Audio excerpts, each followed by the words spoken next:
Tomball ISD Board of Trustees is called to order May 11th, 2016 at 5:32 p.m.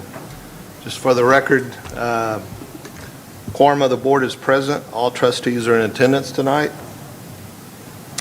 The meeting is being recorded in accordance with Government Code Section 551.128. We'd like to welcome those in attendance tonight and those viewing online. Just a change in format for tonight only. We are combining both the workshop meeting and the regular board meeting that usually is on Tuesday night tonight so that we can accommodate the A+ awards ceremony tomorrow night. So there'll be no board meeting here tomorrow night. A little more that I have to read here. The Board of Trustees' role is to set goals, review reports, approve a budget, contracts and personal appointments, and establish policies for the district. It is the superintendent's role and responsibility to handle the day-to-day operations of the district, policies and procedures in place to address any concerns. This is a business meeting of the Board of Trustees that is open to the public. However, it is not a meeting of the public. Public participation is limited to designated times during the meeting for citizen comment. For those that have registered to speak in accordance with board procedures, we ask for your cooperation in ensuring that the meeting runs in an orderly manner. Board members have received items related to tonight's agenda, and we will also review them one more time. Items on the agenda for tonight's meeting may not be handled in the order of the agenda. Additionally, if the board determines at any point during the meeting that it's to convene an executive session, the board will do so in accordance with sections 551.071 through 551.084 of the Texas Government Code. We will be having a closed session tonight, and that will come before the vote. At this time, we will start. Opening remarks will be provided by Mrs. Kratke. Pledges will be led by Dr. Pratt, and mission statement will be recited by Mr. McStravick. For the opening remarks, I'd like to offer a prayer. So if you'd like to, you may stand and then remain standing afterwards for the pledges.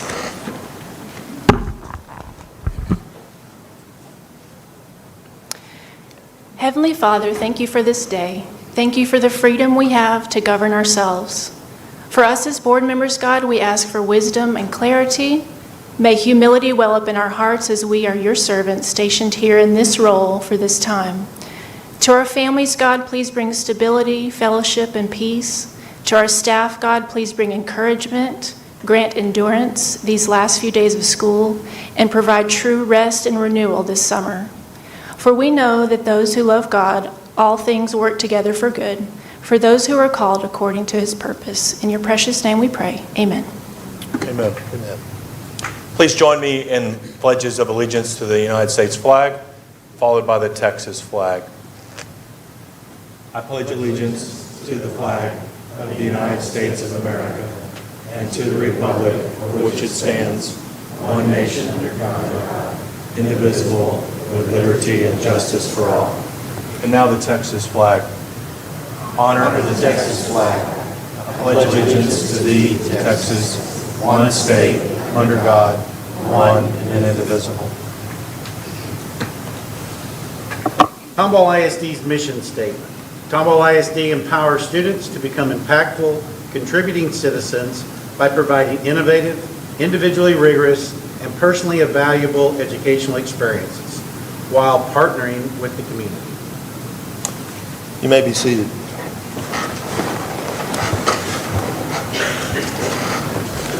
We have no public comments on the agenda items this evening, so I will now turn the meeting over to our superintendent, Dr. Martha Salazar-Zamora, to proceed with recognitions. Thank you so much, President Lewandowski, members of the board, and all of you in attendance this evening. We have a lot of wonderful recognition, so we would like to begin first with Leadership Tomball ISD Cohort 10. I can hardly believe we're already at cohort 10. We have our very own Dr. Amy Schindewolf, our Deputy Superintendent, that will lead us in this recognition.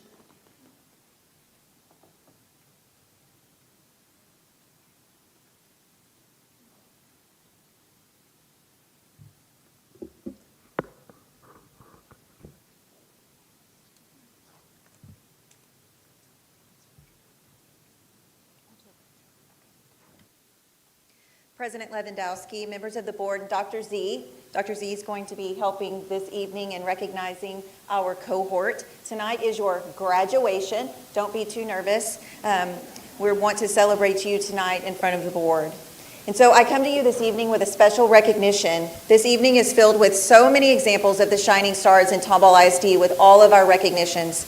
And this first group that we are recognizing tonight is no exception. This evening, we are recognizing Leadership Tomball ISD Cohort 10. This group is comprised of amazing community members and parents who represent the broad scope of our district.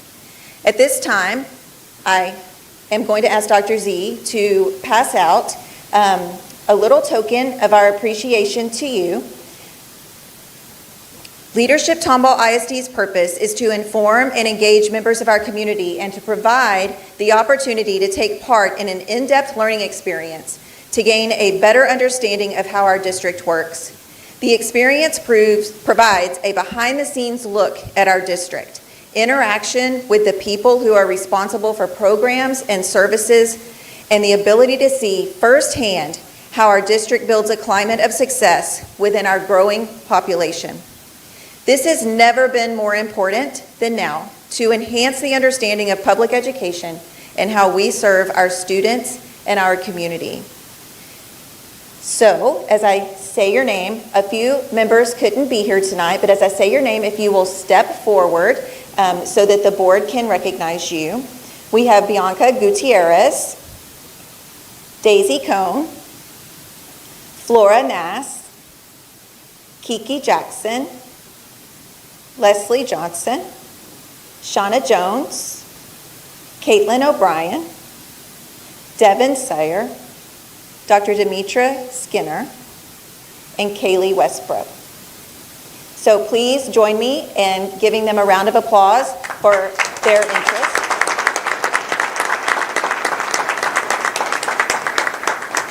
And now we'll invite you to shake hands with the board and cabinet. You are officially graduates. Officially graduated.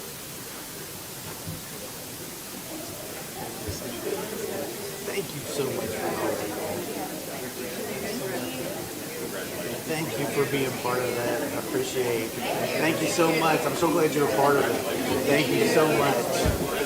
Thank you for being part of it. Hope you learned a lot. Hey, Daisy. Thank you, man. Appreciate it. Leslie, thank you.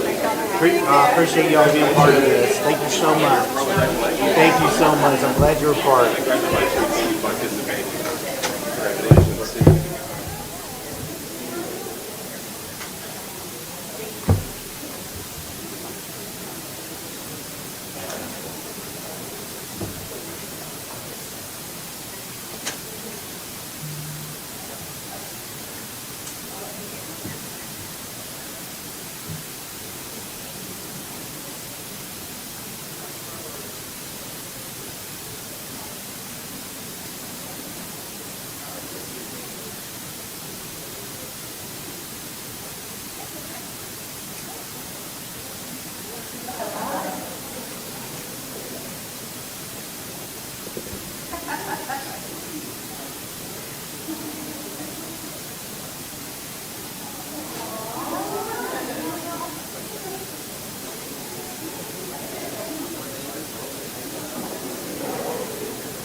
Thank you again, and congratulations to Cohort 10.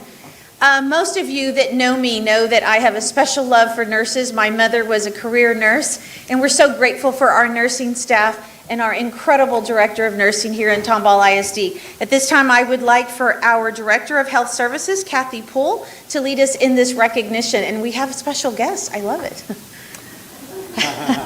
Good evening, President Lewandowski, Dr. Salazar Zamora, Board, and Cabinet. I'm proud to recognize the Health Services Department team. This team consists of nurses and health clerks who serve as vital links between student wellness and academic achievement. It's sometimes difficult to fully articulate the work that this team does. They do so much more than just provide care. They serve as a foundation for our student success. By providing both expert care and mindful health education, they help our students navigate their own wellness, and in doing so, they play an essential role in maximizing instructional time, empowering students with support they need to feel their best and return to classroom ready to learn. Our health services team of nurses and health clerks are vital to our staff, handling medical needs so our educators can stay focused on teaching. They're compassionate advocates providing the support and guidance that bridges the gap between home and school. They're problem solvers who work tirelessly to remote health-related barriers to academic success. Success in our district is a team effort, and this team ensures our students are healthy, safe, and ready to learn. It's my distinct honor to introduce to them tonight. So as I call your name, just please step forward. Dominic Lebo, he's at TCA. Alyssa Wolf, Willow Creek. Allison Gladell, she's one of our health clerks. Stephanie Credo, one of our LVN floats. Katie Harrison at Timber Creek. Hillary Joseph, one of our float clerks.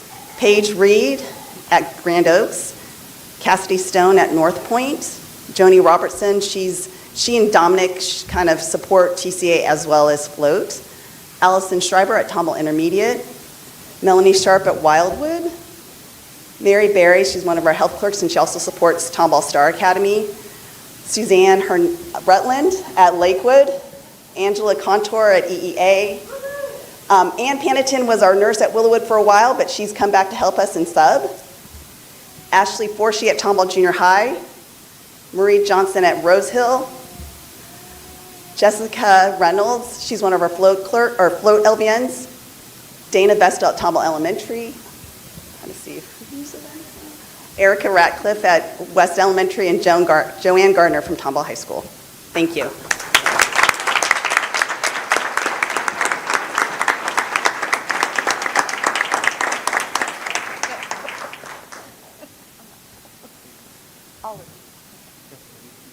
Follow in line.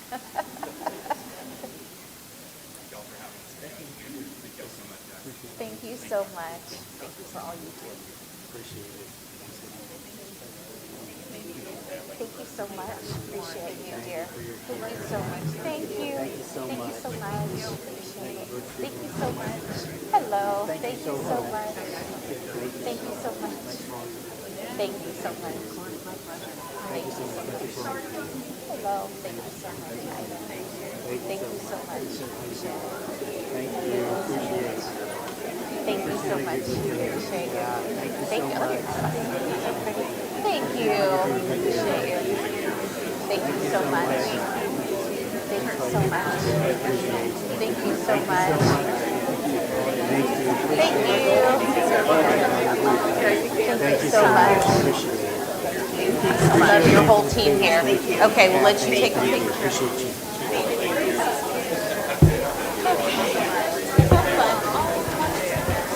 Yeah, I wish someone could get her to bring him in. Bring her back in.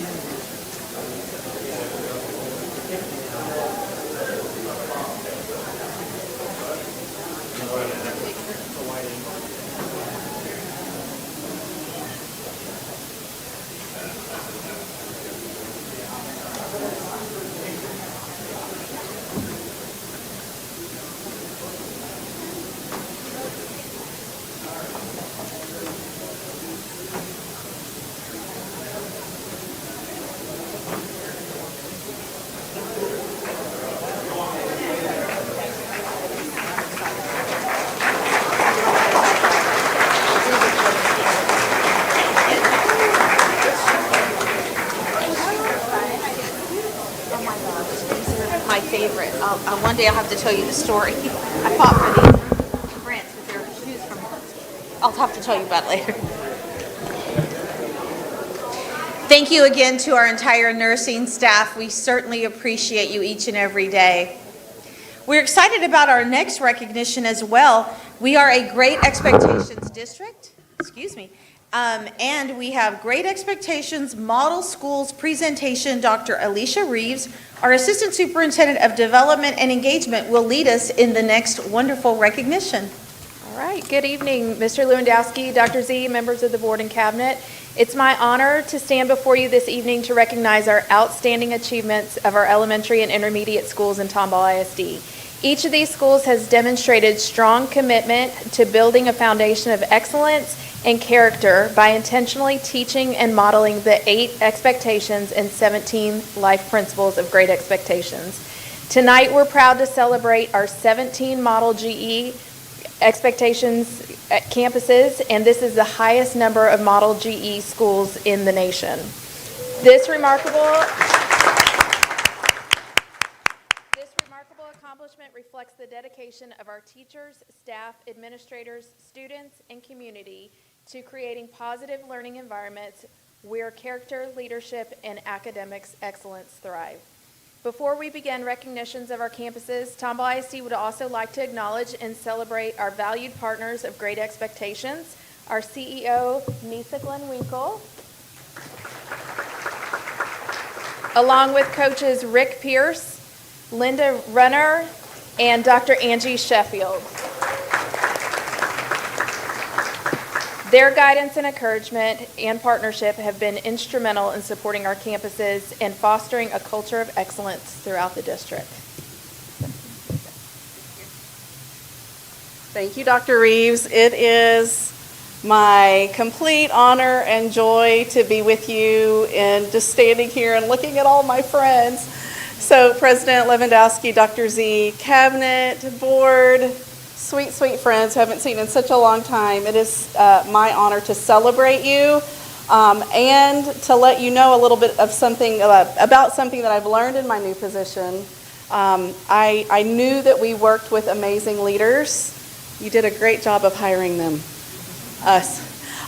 Really great job. But what I have learned is that without the leadership, the implementation of Great Expectations is not effective, not nearly as effective as how we are implementing it right here in Tomball ISD.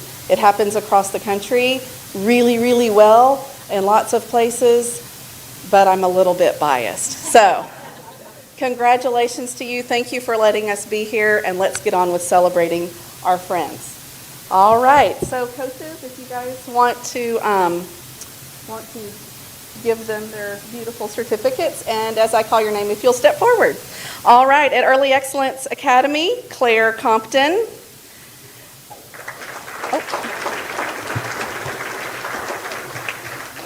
And I know I've done this before, so let's hold our applause until the end. How about that? Everybody's going, yes, let's do that. All right, here we go. Canyon Point Elementary School, Karina Avila. Creekside Forest Elementary School, Treva Mador. Creekview Elementary School, Chris Winstead. Decker Prairie Elementary School, Tammy Sebesta. Grand Oaks Elementary School, Erin Johnson. Lakewood Elementary School, Beth Taylor. Rose Hill Elementary School, Gabriela Avellaneda. Timber Creek Elementary School, Dr. Jessica Perez. Tomball Elementary School, Melissa Baudouin. West Elementary School, Chad Schmidt. Wildwood Elementary School, Dr. Alexis Vale. Willow Creek Elementary School, Deanna Porter. North Point Intermediate School, Holly Searcy. Oakcrest Intermediate School, Sarah Rush. Tomball Intermediate School, Tylene Hicks. And West Intermediate School, Dr. Caitlin Kane. Let's give them a real round of applause.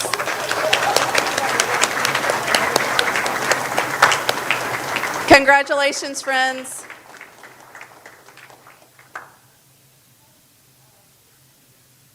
Oh.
You all know how important Great Expectations is to our district and to me. Personally, I'm so proud of each and every one of you for this huge accomplishment. Congratulations.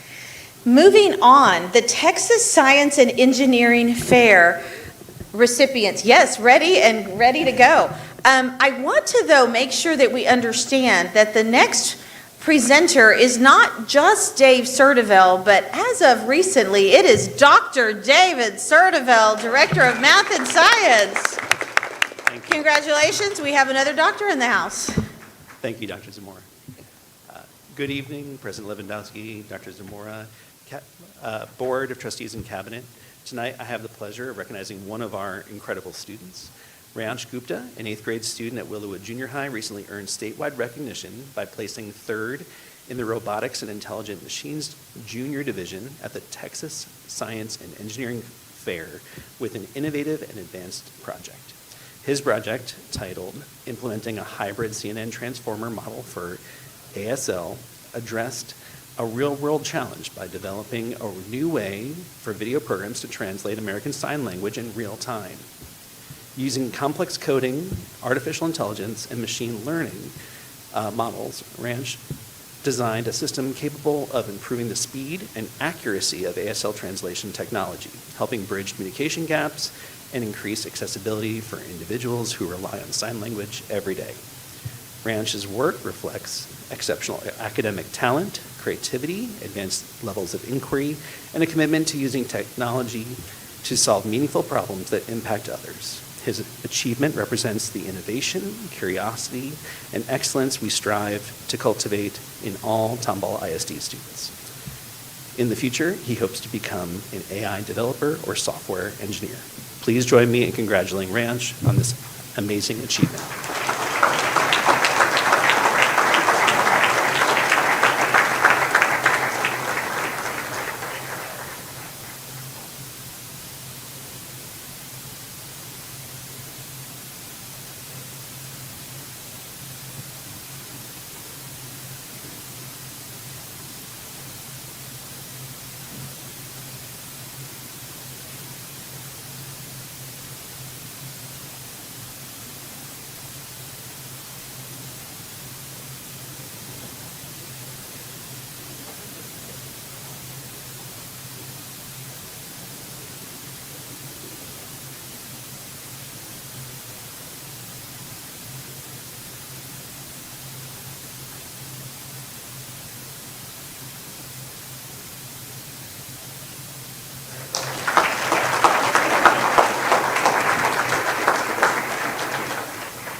Congratulations again.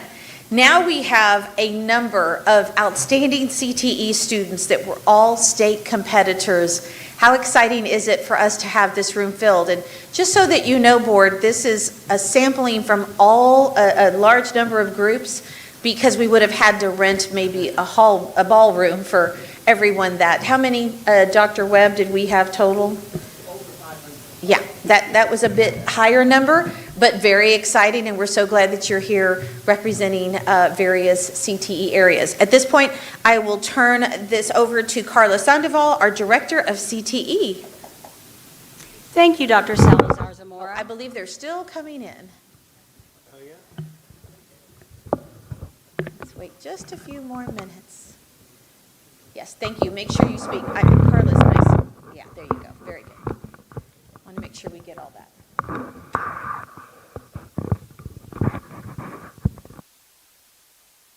You, Superintendent Salazar Zamora, President Lewandowski, our board members, colleagues, guests, honored students, and parents of our honorees. Our Career and Technical Student Organizations, or CTSOs, serve as the ultimate bridge between the classroom and the real world. These students haven't just been studying, they've been competing at the highest levels, proving that they possess the technical skills and leadership grit required to thrive in a global economy. This year, our students faced rigorous challenges. They stood before panels of industry experts, solved complex technical problems under pressure, and demonstrated excellence in fields ranging from healthcare and engineering to hospitality and agriculture. Advancing to the state and national levels is no small feat. It represents hundreds of hours of practice, a commitment to professional ethics, and a level of dedication that sets these students apart as the best of the best. Please join me in recognizing the qualifiers and winners from our specific chapters. The VEX V5 Robotics World Championships. This competition engages junior high students in hands-on, sustainable, and affordable curriculum-based robotics programs. Representing Tomball ISD at the recent world competition were two teams from Grand Lakes Junior High, represented here tonight by Kavya Sivakumar and Adwaith Gudetti, along with their sponsor, Cassie Ord. Also representing Tomball ISD at the world competition was Willowwood Junior High, represented here tonight by Abhay Srinath and Yashashwi Tyagi, and their sponsor, Stephanie Walther. Architecture students competed in the NAWIC Houston Design Drafting Competition, where Tomball Memorial High School swept first through third place, as well as the first place student advancing to nationals. Students also competed in the WeGo Public Architecture Competition, with one Tomball Memorial student placing in the top 10. Representing the Tomball Memorial Architecture program tonight are Danilo Bruchet and Kaya Gant, as well as their teacher, Terry McDonald. Thank you. If we could have the first row go to the back row, and let's just keep moving forward so we can see students. Thank you. And students, when your name is called, make sure you wave, and staff, so we know exactly who you are. I don't know if these go in order, but I'm hoping they do. They do. Of course they should. do. I love it when that works out. Thank you. FCCLA. Our culinary arts students at Tomball Memorial High School recently competed in FCCLA, Family, Career, and Community Studies. 22 students advanced to the state competition and placed in multiple categories. They are represented tonight by Evelyn DeForest and Alyssa Zapata, along with teachers Whitney Kelly and Ashley Ritchie. Leading the way in the science, business, and technology of agriculture are our FFA students. Both high school chapters have been extremely successful in their career development events this spring and have advanced multiple teams to the state competition. Representing Tomball High School are Paige Bachman and Gianna Holrado, with FFA advisor Aaron Jensky. From Tomball Memorial High School, we have Cameron Ewert and Willow Schwartz, along with their advisor, Katie Lewandowski.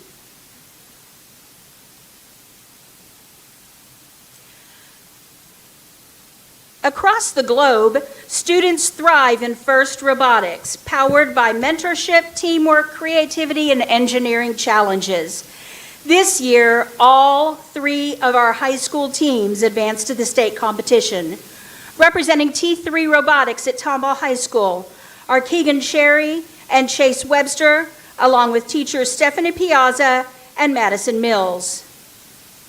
Vanessa Coronado coaches Team Vector at Tomball Memorial High School, and they're represented tonight by Marco Serrato and Jaden Williams. Finally, we have the Tomball Star Academy All-Star Robotics team, represented by Mason Braden and Michaela Simon, with their coach, Alicia Moody.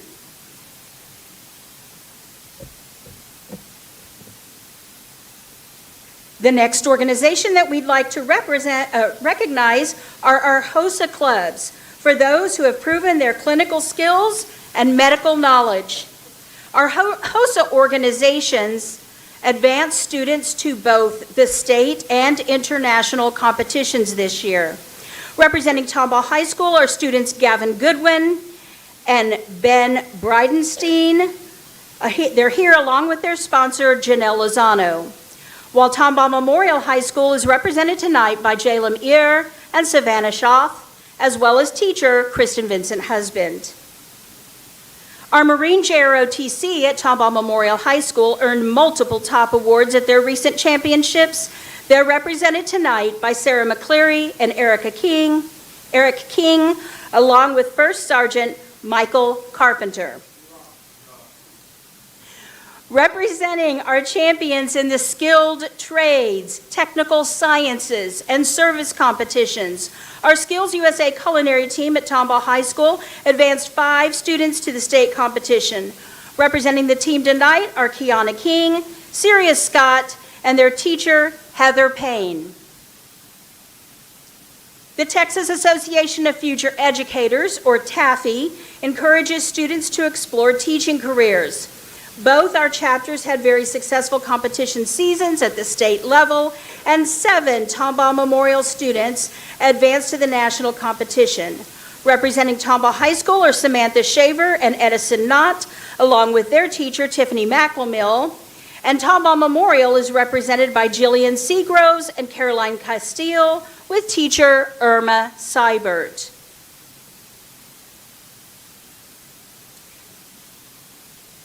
The Texas Public Service Association, or TEPSA, is dedicated to preparing high school students for careers in law enforcement, fire, forensics, and corrections. Tomball High School sent 11 students to the state competition, while Tomball Memorial High School had 21 students at state with wins in several categories. Representing Tomball High are Gavin Jones, Catherine Patterson, and their teacher, Cody Crutchfield. From Tomball Memorial, we have Jada Cobb and Gabby Cardoso with their teacher, Jessica Cana. We the People is a civics competition that culminates with simulated congressional hearings where students testify before a panel of judges acting as members of Congress. For the 2nd consecutive year, the team from the Legal Studies program at the Tomball Innovation Center was selected to represent the great state of Texas at the national competition in Washington, D.C. Representing their program are Olivia Casper and Aiden Galindo, along with their teacher, Greg Wiley. To all of our state and national qualifiers, you are not just representing Tomball ISD, you are representing the future of your respective industries. Congratulations.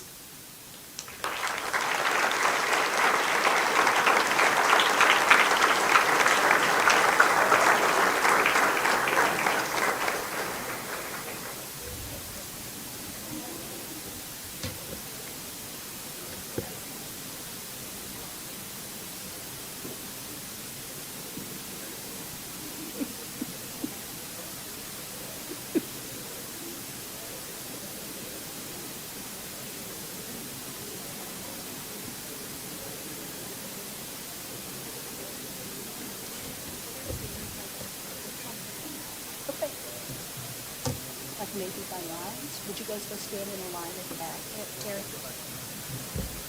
Then you can call them up one line at a time, because that'll keep them with their class. Were there multiple organizations involved? There were multiple organizations in a So line. can you just call each organization? Oh, we're gonna do all. I say row one. Row one? And then will you just send me that list? I was trying.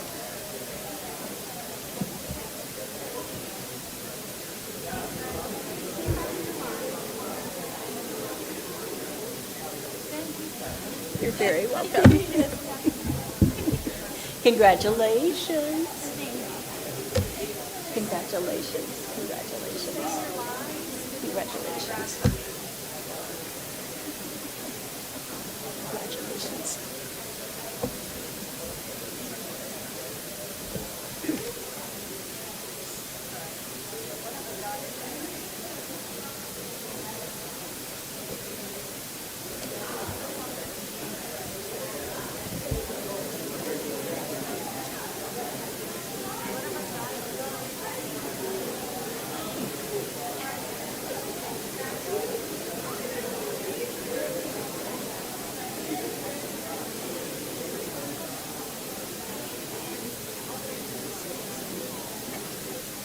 Okay, students and teachers, I think what we've decided to do is bring you up to the front by row. That way you guys are with everybody from your organization, and we'll take pictures this way. So first row, step forward.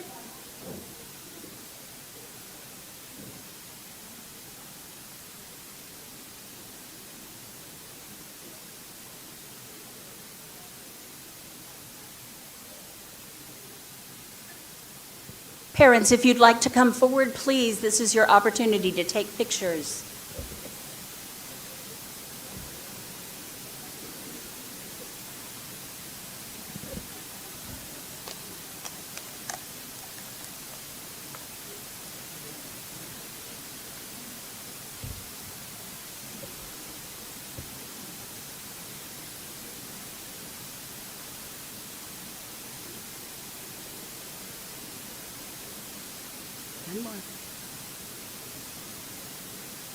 Okay, thank you. First row, second row, could you please step forward?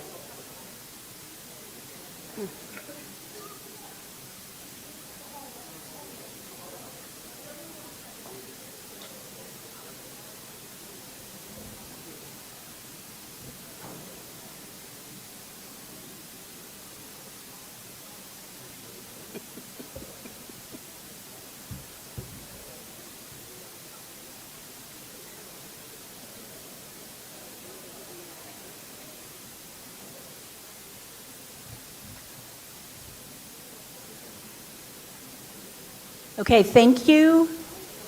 Third row, please step forward.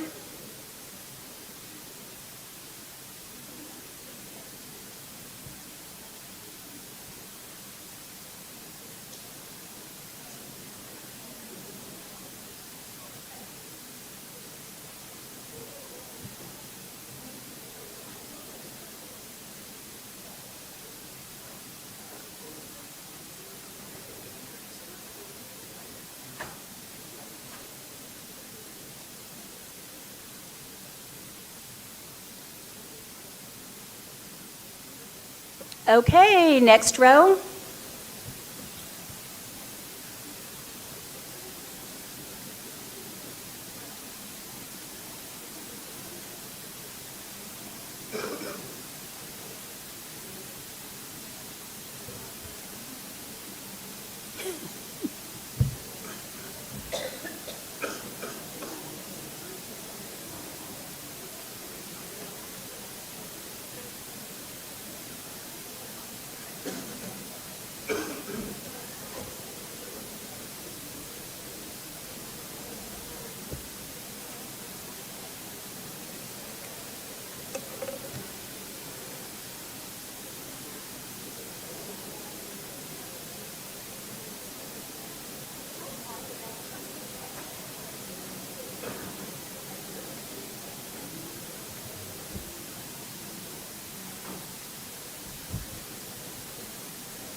Okay, and finally, the last group.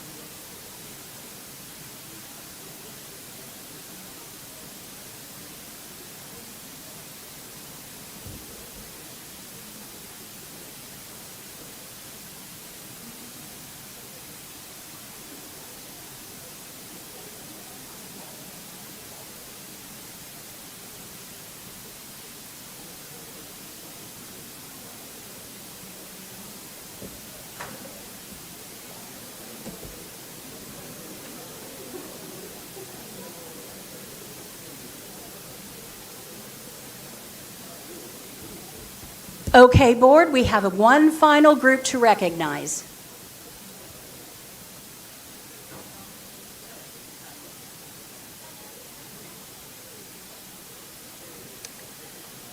And finally this evening, for the second consecutive year and in only its second year of existence, the high school barbecue team from Tomball Memorial High School has placed in the state competition and advanced to the national competition this summer.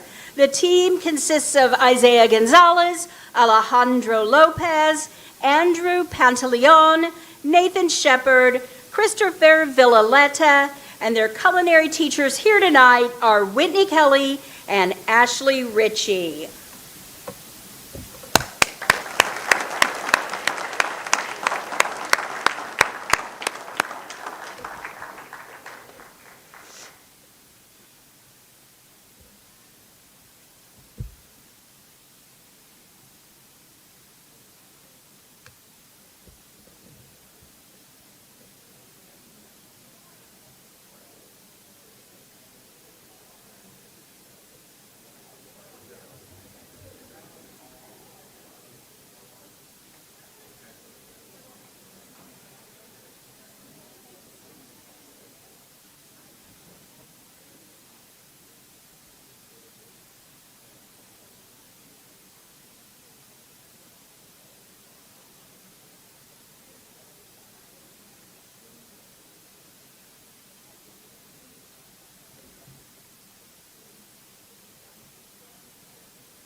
Thank you very much, board and executive team, cabinet, for your continued support of our career and technical programs. Thank you. Thank you so much, and thank you for your leadership in all of the different areas. We appreciate it. Very exciting. Now we are so excited to recognize the Tomball High School Mariachi Herencia. Paulette Torsha, our Director of Fine Arts, will lead us in the presentation. Thank you, Dr. Z. Good evening, President Lewandowski, board members, Dr. Salazar-Zamora, colleagues, and guests. I am thrilled to introduce the teacher behind the wonderful Mariachi Herencia, Miguel Aguirre.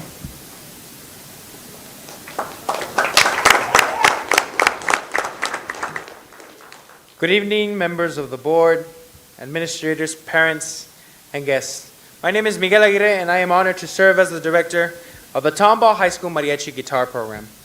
Tonight, I would like to thank the board and our district for recognizing our students and the accomplishments of Mariachi Herencia this year. At Tomball High School, our motto is the pride of Texas.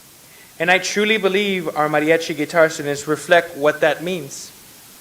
Pride is not only about achievement, it is about excellence, unity, and representing something bigger than yourself. Our students carry that pride every time they step on stage, attend an audition, go to class, and to every family function.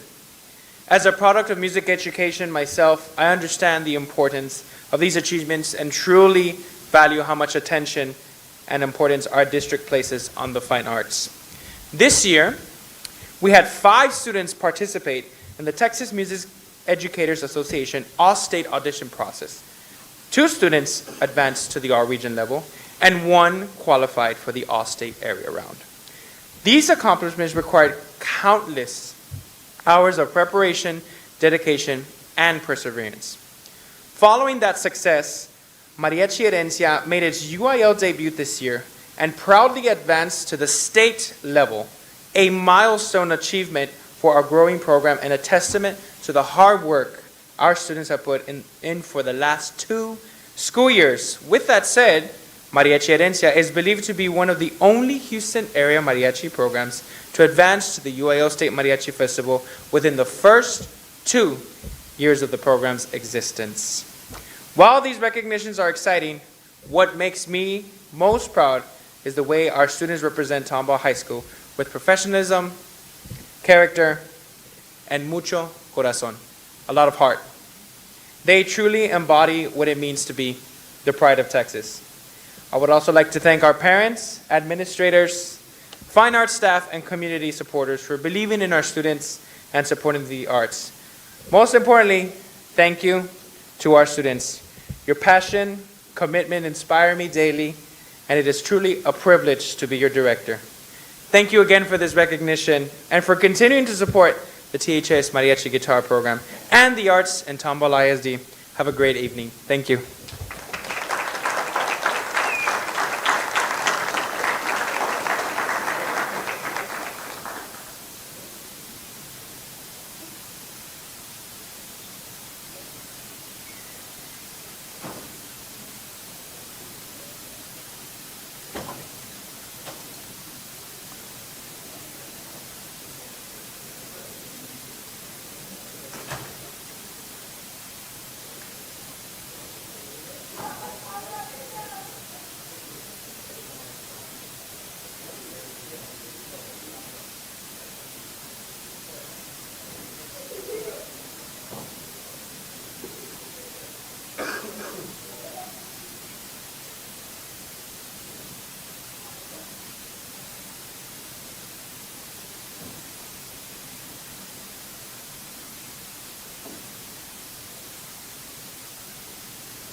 Next, I would like to welcome Tomball Memorial High School Silver Star staff, Director Samandra Nail and Assistant Director Avery Jackson. Hello, as she said, my name is Samandra Nail, and I'm the director of the Tomball Memorial High School Silver Stars dance team. I've had the privilege of serving as head coach since Team HS opened its doors back in 2011, and it's been an incredible joy to watch this program continue to grow over the past 15 years. This season, I also have the pleasure of working alongside Coach Jackson. This is her first year at Tomball ISD, and we look forward to many more years ahead for her. She also is getting married in less than 2 weeks, so we're excited to call her Coach James very soon. Over the years, the Silver Stars program has continued to evolve and raise the standard of excellence, and I cannot think of a better group of young women to represent the 15th line of Silver Stars. The Silver Stars are truly a year-round sport, bringing precision and spirit to the football field, top scoring performances to the contest floor, and unforgettable entertainment to the stage during our annual spring show. Our team is built on trust, discipline, respect, and a sisterhood unlike any other. This past contest season, the Stars completed an undefeated season and continued setting a new standard for dance team excellence. The team competed in Team Jazz, Lyrical, Pom, and Novelty, earning first place in every category at both the regional, state, and national levels, taking home yet again another title of overall state champion team. I get emotional, y'all. Overall state champion team and overall national champion team. At Nationals, the Stars also received a perfect score of 500 for their Team Jazz, receiving perfect 100s from all 5 judges, which is truly unheard of. So I encourage you to watch our YouTube channel and you'll see why.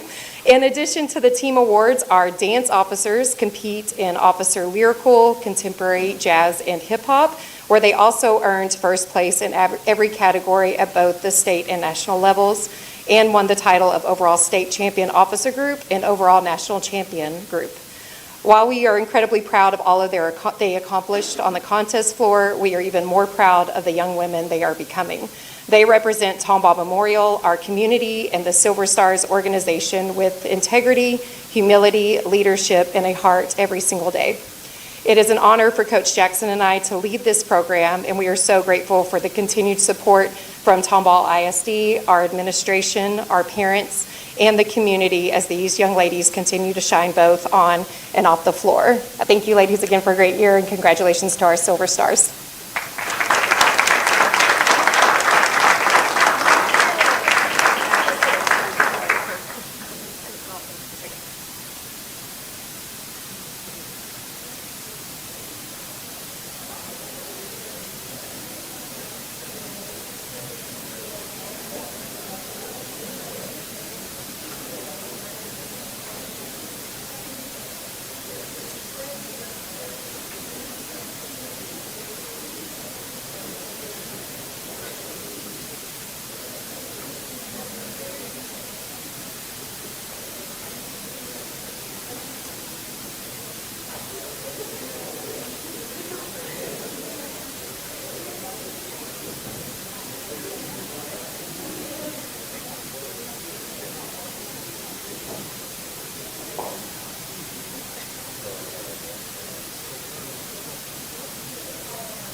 I wanted you to know that Mariachi Herencia came here straight from their auditions for next year. So in true fine arts kid fashion, they're all over the place.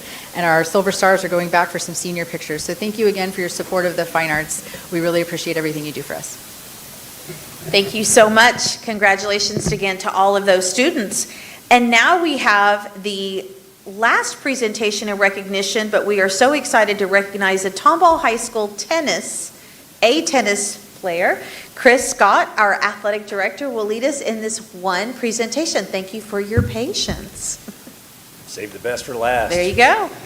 President Lewandowski, Dr. Zamora, members of the board, cabinet, just appreciate y'all having us, and we are here to recognize an outstanding athlete. Tomball and Tomball Memorial both have done a great job with tennis over the years, and this year we had the opportunity to have Sophie represent us. So I'm going to introduce Andrea Villasana, our head tennis coach at Tomball High School, to come up and say a few words. And as she's coming up, I can just tell you that, when you envision tennis, you think of like sunny days and just warm. I can tell you at the state championship, it was cold. It was about 50 degrees, if that, and it was about 20-mile-an-hour wind. So we did a great job representing us there. Coach? Thank you, Mr. Scott. Good evening. It's always a good year when I get to see you twice, fall and spring. So it's an honor to be here. I would like to start by thanking our district, led by Dr. Salazar Zamora and our board members. Thank you for having us tonight. Thank you to our athletic director, Mr. Scott, our campus coordinator, Deb Handel, and our principal, Dr. Martini, that is back there. Thank you for being here. Appreciate it. And all our assistant principals for their continued support. Today I'm very proud to talk about this incredible young lady, Lady Sophie Berthelot. Sophie, it is truly the definition of a student athlete. She has maintained an A honor roll throughout her freshman and sophomore year while taking mostly AP and TAP classes. On the court, I could say that Sophie loves tennis. She truly, truly enjoys playing. Earlier we were just, standing over there, and she goes like, she's standing and she's doing this, like, swings, forehands, backhands. There's not a time that she doesn't come to 7th period and complains about anything. Like, she's never the kind of girl that would say, oh, I don't feel like playing tennis today. Never. She's ready to go every single time on matches. You could say that she really, really loves tennis. She played line 1 singles and line one in singles and doubles in the fall. And then she had a little bit of setback. She had an injury in October, but she was determined to get back to it. I know for Sophie, it was the worst months because she loves tennis, so she was just so eager to get back into the court. So, and she did. She came back in the spring. She won 4 tournaments plus district, and for the second year in a row, she advanced all the way to state, finishing in the top 12 in the state of Texas in 6A. So I would say that's a pretty huge accomplishment. Like Mr. Scott said, it was a cold, windy day. It was a tough one, but just getting to state, I would say it's pretty huge. So you should really be proud of yourself like I am. Throughout her freshman and sophomore years, Sophie has won 64 singles matches and only lost 7. She has only lost 7 so far.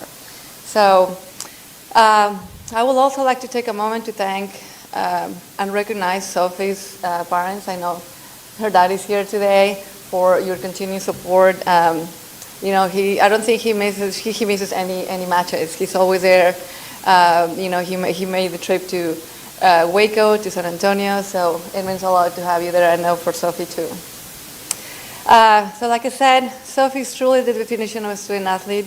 She has done an amazing job balancing academic and athletic responsibilities while representing Tomball High School and the Tomball community.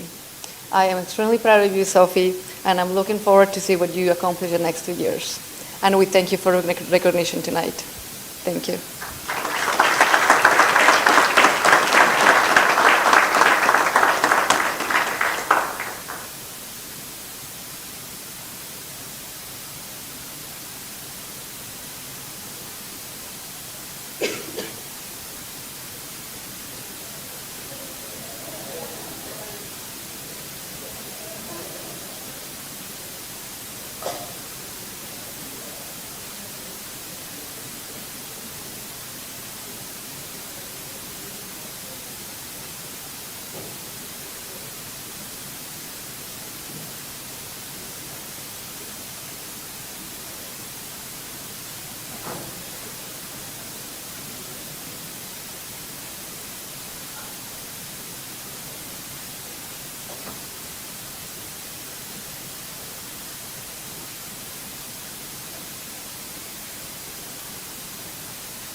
Congratulations, Sophie, and remember, we look forward to seeing you again and again. Thank you, Dad and family. Okay, that concludes all of the wonderful recognitions that we have, and we did that in 1 hour. Now I'll move on to the reports for the evening. The first report we have is a review of the School Health Advisory Council, otherwise known as SHAC. Karen Graves, our Director of Administrative Services, and a SHAC member will lead us in this presentation. Karen. Good evening, President Lewandowski, Dr. Salazar Zamora, members of the board and cabinet. It's an hour that was really good, but it was great to recognize all those students. I'm here to give you, along with Eric Zwerneman, who is our parent chair for SHAC, the annual SHAC report, where we basically, as required by law, go over what we did this year on the SHAC. So I reassured Eric, who asked me, do we have to go shake everybody's hands afterwards? And I said, no, we do not have to do that. So, sorry, didn't mean to embarrass you. Okay. So you'll see in front of you the members of the 2025-2026 SHAC, and it was a great group of parents. If you are here, and I know it's a busy time of year, so I don't think too many were able to make it, but if you're on the SHAC, if you'll just kind of wave so we can recognize you. There's a few of you out there that lasted through all the presentations, but it really was a great group of parents, and I have to say that I was just impressed with their passion for school health and the respect with which they interacted with one another. It was truly refreshing to work with such a great group. These were our meeting dates, 4 as required by law. We did not need any additional meetings this year. And those were the 4 dates. We had 2 during the fall semester and then 2 during the spring semester. Our officers for this year, Eric Zorneman was our parent chair, Lacey Housel was our parent vice chair, and then Christy Pretty was our secretary. And so I'm going to let Eric take over and kind of we've just got a slide for each of the meetings to kind of show you what we did during the meetings, and Eric can give you a little bit more information. And so, Eric. Appreciate it. And to be clear, I would shake your hands. I just didn't know, I try not to look stupid. It's my first meeting. Appreciate it. Hey, we had 17 parents, I think, 14 new because of the way the bylaws are set. People have to roll off. So our first meeting was a lot of introduction of the purpose bylaws. We went over the wellness plan. We elected the chairs, the secretary, and then talked about subcommittees. Our December meeting, we had all the directors come in and talk, and also go over mental health initiatives, some subcommittee updates, which I don't think we had any. February, Captain Muniz and Lieutenant Jackson came in. They were great. Had a lot of questions. I think we spent about 45 minutes of our time getting to know them and a lot about our schools. I really enjoyed that personally. And then more updates from our directors. April meeting, we went over sports offerings that, particularly at the junior high level, I think there were some questions from some board members and some parents. Went over Erica's Lighthouse Suicide Prevention Staff Training, which is, and correct me if I butcher this, but it's an AI program that allows staff to essentially train with an AI, I don't know if you'd call it a student, but with artificial intelligence for whenever they then go to do training, or I'm sorry, counseling in real life. Yeah? Good. Just a little bit more. It's really, it's just for staff. And the training is basically an interactive, it does have an AI tool, and the intent is not for counseling, it's just to let staff practice kind of answering some of those hard questions if students come to them that are having maybe some suicidal thoughts, and how to kind of direct them to get the help they need. It is not for them to counsel the students. It's just, what do you do if you have a student who comes to you talking about this kind of stuff? So it just is a way, and we're just looking at it as another tool to train our staff to work with these students and help them feel heard, basically. And I know Dr. Webb and Stephen Shields, I don't know if you have anything else to add on that, but okay.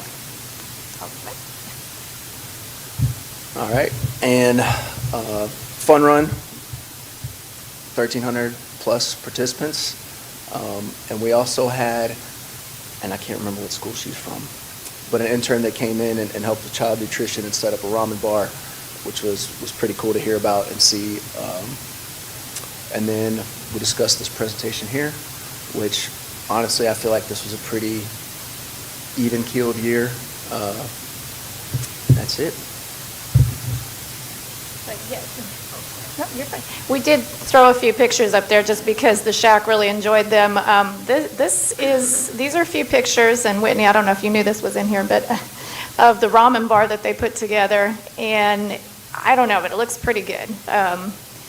And I think they're going to start doing this at some of the high school campuses, I believe, on every other Monday. Yes, so if you're ever hungry for a ramen bar, you'll have to visit one of our high schools, and I'm sure Whitney and Kevin can give you more information about that if you're interested. But when I was in school, the food didn't look like this, so I thought you might enjoy seeing that.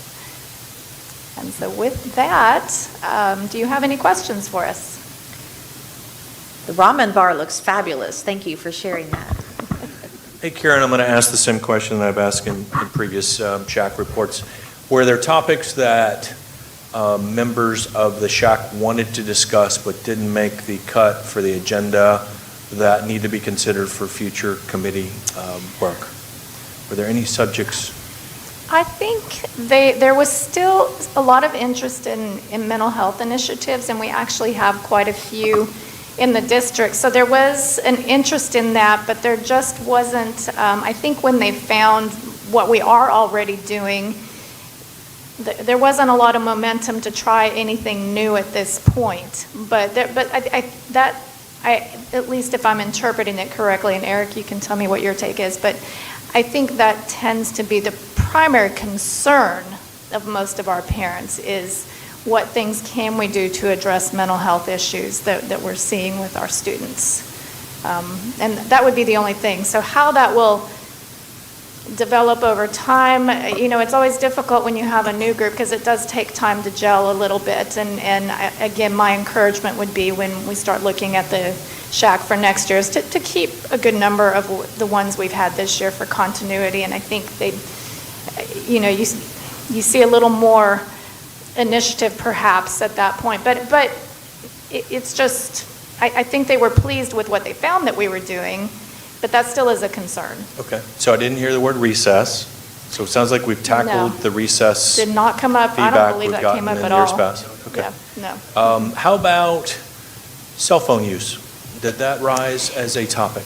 I think we discussed at maybe the first meeting, they were asking kind of how it was going. And honestly, I think the parents, and Eric, correct me if I'm wrong, they were all pretty positive about what they were hearing from their kids about the new law and how students were, actually happy. A lot of them I think they like having an excuse not to have their cell phones out. And so it was all very positive and really no concerns in that regard because I think the law has helped us out a lot with what our concerns were. Yeah. So extending that a little bit, kind of the broader subject of screen time. Did screen time come up? And what I mean by screen time is, okay, so the cell phone use policy is pretty clear now. Yeah. But the use of computers, tablets, the like during, curriculum and instruction, or even after hours, did screen time come up? And that did not come up to my recollection at all. Okay. No. Got it. Thank you. Yes. Any other questions? Did the SHAC prepare any recommendations that you would like the board to consider? We did not have any specific recommendations this year. We did talk about it, and I think really the only more of an acknowledgement was that, yes, if we could have as many returning members as possible next year, that would be, I think, good for continuity. And they thought perhaps to maybe get some more initiatives. A lot, as Eric said at the beginning, was kind of learning about what SHAC does and what we have in place already. So really that was about it. But no specific recommendations at this point. Just a lot of good discussion and, ideas perhaps for what some people were interested in looking into later. Thank you so much to you and Mr. Zerneman and every member of the SHAC. We truly appreciate your time and effort. I know I was able to venture into a meeting or two, and I always loved the conversation. Thank you. Thank you again. Appreciate it.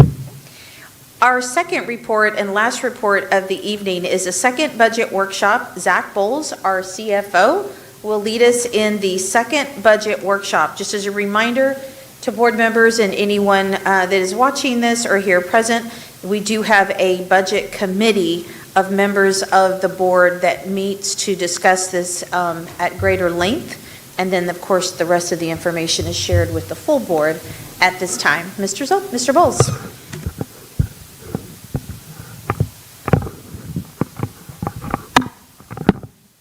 Good evening, President Lewandowski, Dr. Salazar-Zamora, members of the board. As Dr. Z mentioned, this is our second budget workshop to discuss the 26-27 budget. And so this was intended to be presented during the May board meeting, but as we look to gain some clarity around some sort of unexpected changes that the state TEA as well as the comptroller made sort of mid-year on us, we felt it was necessary to postpone this discussion until we could get that clarity, make sure we knew everything that we were operating with as much as possible. So over the last month, we've been able to gain clarity surrounding the changes to the hold harmless calculations, as well as been able to incorporate some last-minute impacts that came from increased teacher incentive allotment program or allocations, and the release of TRS's medical insurance premiums just on May 1st. So we were able to not only incorporate the revenue side, but also make the last-minute changes there with the expenditures as well.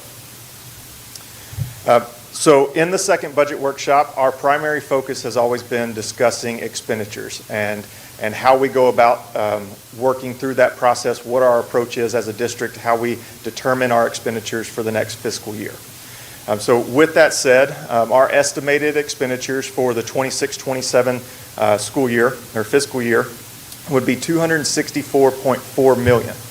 Incorporated into that number, you're going to see a discussion on it later, it would be a general pay increase for all staff, as well as the challenges that come with opening new campuses in Tomball West High School and the 5th grade addition to Creekside Park. That expenditure budget represents a $26.1 million increase, just under 11%. But again, that is accounting for a number of different things that we're going to discuss, but in particular, I'd like to highlight a general pay increase as well as the opening of those new campuses. So how do we get there? How do we get to that $264.4 million budget? Tomball ISD has, for a number of years now, utilized what we call a priority-based budgeting approach. And that for us is a strategic approach to ensure that we're allocating resources in alignment with our district goals and priorities. And so that priority-based approach can really be broken down into two main components. The first of which that we have to address before anything else is our base budgets.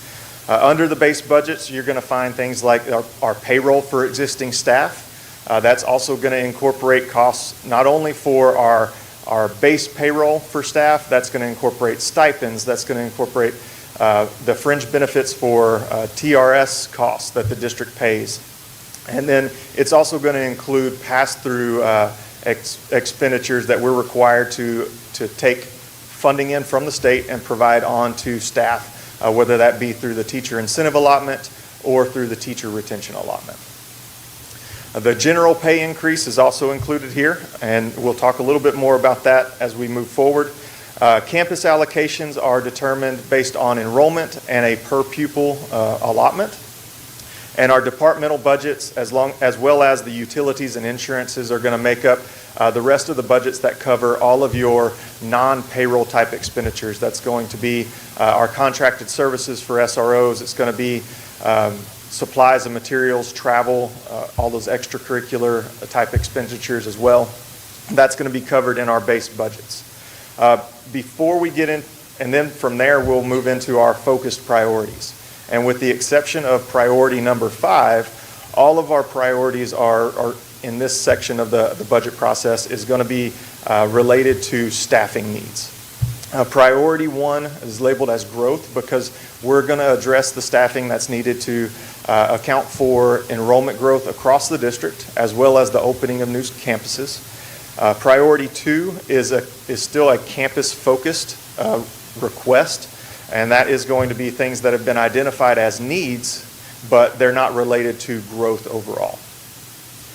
Priority 3 focuses back to our non-campuses, so these would be departmental requests. Maybe that's coming from maintenance, transportation, custodial, our finance department, HR, technology, and so those are going to be down in priority 3. Other requests under priority 4 are typically related to increases or new stipends that are being requested. And then priority 5, capital projects, we don't make it to that one very often, especially not over the last 4 to 5 years. But capital projects would be those type of projects that would be above and beyond what a departmental budget would be able to support. But also at this time, because we've got Bond 2025, this would be something that would be outside of the scope of Bond 25. So right now, we don't have anything in priority 5, as we'll discuss for tonight. So when we look at the base budgets, I mentioned the overall total expenditures for the district are estimated at $264.4 million. But the total cost for just our base budgets come to $252.2 million. So that eats up a lot of what we've got available when we talk about the expenditures. But you can see the vast majority of that is going to be contributed to payroll for existing staff. And as I mentioned, that's going to cover their base pay, stipends, benefits. It's also going to be those pass-through items for TIA and teacher retention allotment. The general pay increase at $6.2 million, I'd like to highlight that one because it's not just a general pay increase. What we did target in this $6.2 million investment is a 2% general pay increase across the board for all staff. But on top of that, we always make it a goal to ensure that we're being competitive not only with the pay for our existing staff, but also for the pay that we put out there to try to recruit and attract new staff to the district. And so what we looked at as part of our budget process is we went in and evaluated neighboring districts and their pay in different areas. We looked for opportunities where we could incorporate pay scale adjustments to ensure that we're remaining competitive. Primarily what we targeted was our instructional support para positions, those hard to fill positions that we see year in, year out, as well as then looking at the impacts that the teacher incentive allotment, the teacher retention allotment, that's compressed our scales a bit when we talk about those positions in our administrative programs like specialists, counselors, nurses, librarians. They don't get incorporated into some of that opportunities for additional salaries. And so there's been compression that's put pressure on how do we incentivize teachers to move into that next level for us and be leaders across the district. So on top of the pay scale increases, you have then equity adjustments that are triggered by those pay scale adjustments. And so that $6.2 million represents the investment in salaries across all of those areas. And then the medical contribution you see there, $1 million set aside. This is on May 1st, we got the information from TRS that overall the insurance premiums for medical were going to go up roughly 12%. If the district did nothing to increase our medical contribution and we maintained what we're contributing now, then the employee was going to see the brunt of all of that increase to the tune of basically a 40% increase for the employee. What we have done here and what we are proposing is a $42 increase to the district side of the medical contribution to try and offset as much of that impact as possible. It also ensures that we're in compliance with the Affordable Care Act and the affordability clause that comes along with that, what we have to offer to employees. And in doing so, we're able to keep as much of that 2% general pay increase intact as possible for our staff. And then your campus allocations, departmental budgets, utilities, that's roughly $31 million of the remaining base budgets. And again, those are going to cover all of your other non-payroll related expenditures. As we move out of the base budgets and into our focused priorities, we look at priority 1 for district growth, and you'll see that there's a total of 165.5 new employees that are being added for growth in priority 1, representing a $10.4 million cost. And so what that's going to cover is enrollment growth across the district. So you've got staffing needs at campuses that are growing. You've got the opening of Tomball West High School. You've got the addition at Creekside Park. And so all total, what you need in there to accomplish all of that is 165.5 positions. That's not just staff that's in the classroom. That's going to include your administrative staff needed at the campus, professional support. It's also going to incorporate ancillary staff. That's going to include custodians, bus drivers for new transportation routes, maintenance staff for the added square footage of all of these facilities that we've incorporated over the last several years, and then also technology staff as well. But breaking down priority 1 just a bit further, I want to really look at Tomball West High School as well as Creekside Park and the impact that those have on the budget. It'll become an important portion of the discussion as we move forward. So with Tomball West High School, This is just staffing costs represented here. But in total, the number of staff that you need to open Tomball West High School is 100. And that is also going to incorporate the staff that are moving from Tomball High as well as Tomball Memorial over to Tomball West. And so you can see the overall impact of just opening Tomball West High School is $6.2 million. That's covering the cost of those 100 staff. At Creekside Park, you see an impact as well of about $1.4 million with 21 new staff members needed. This is, again, inclusive of the staff that are going to be moving from Timber Creek, Creekside Forest, and Creekview Elementary campuses.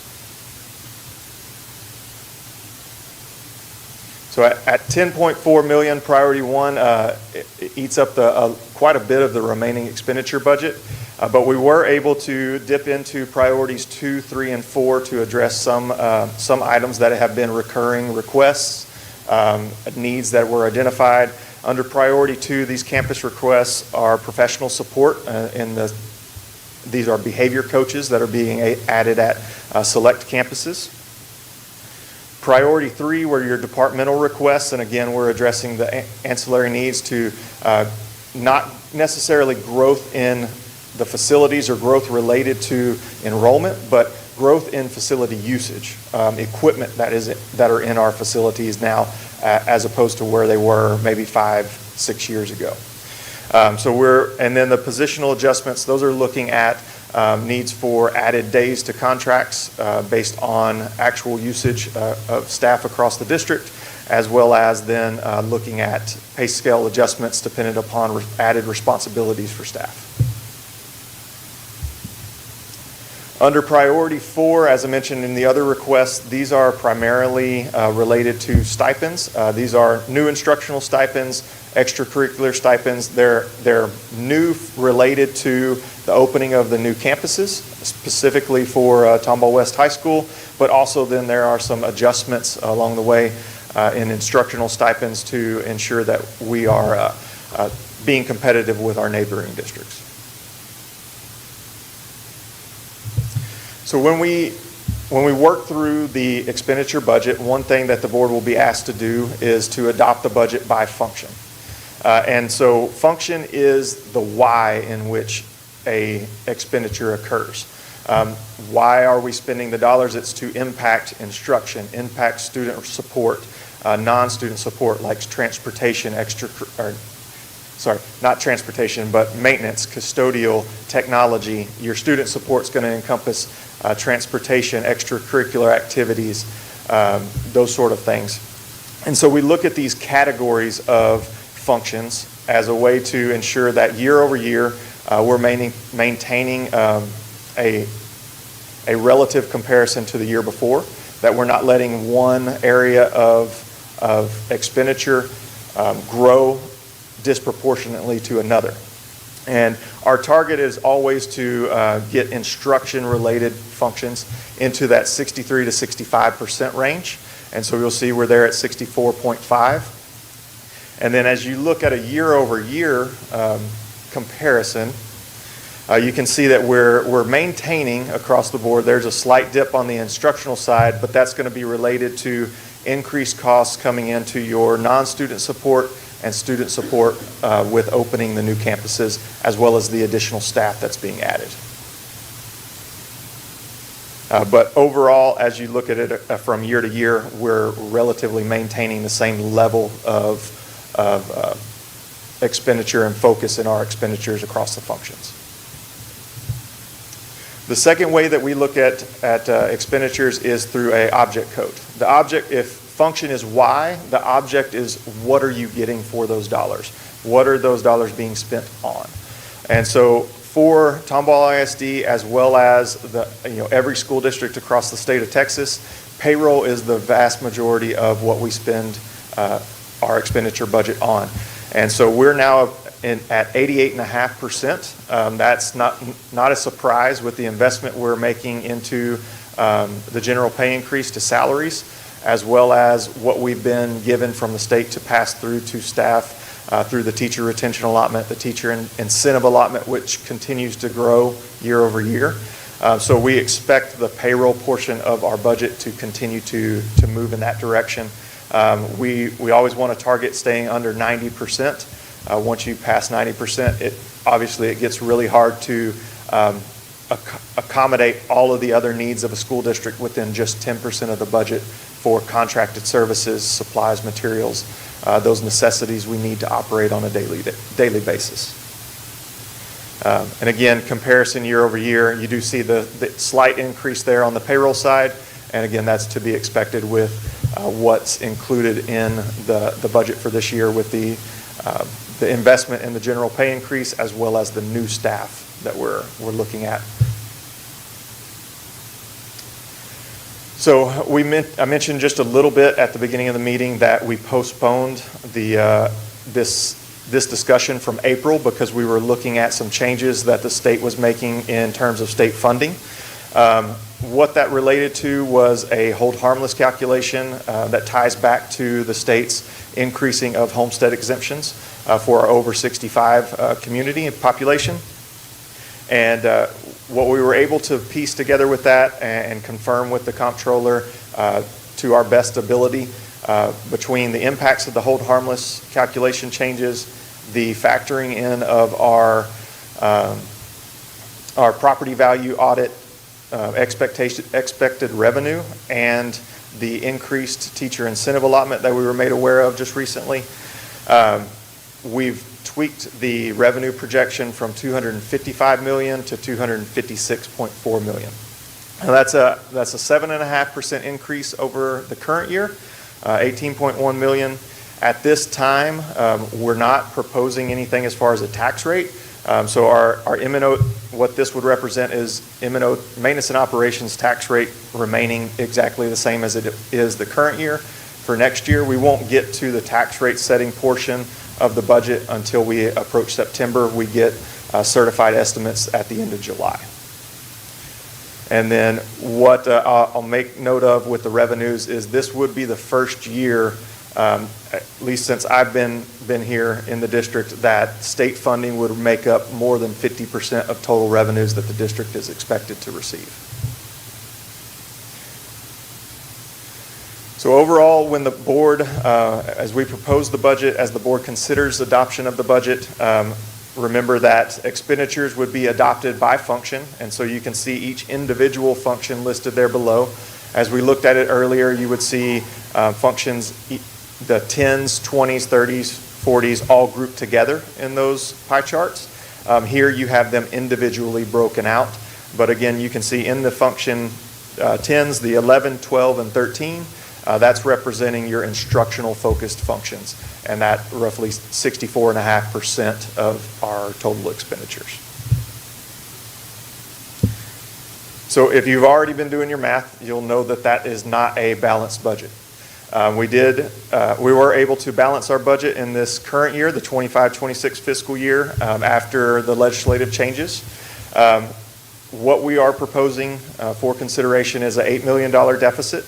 And there is a little bit of a difference in this deficit and what we've seen in the past when we've adopted a deficit with this, with the district.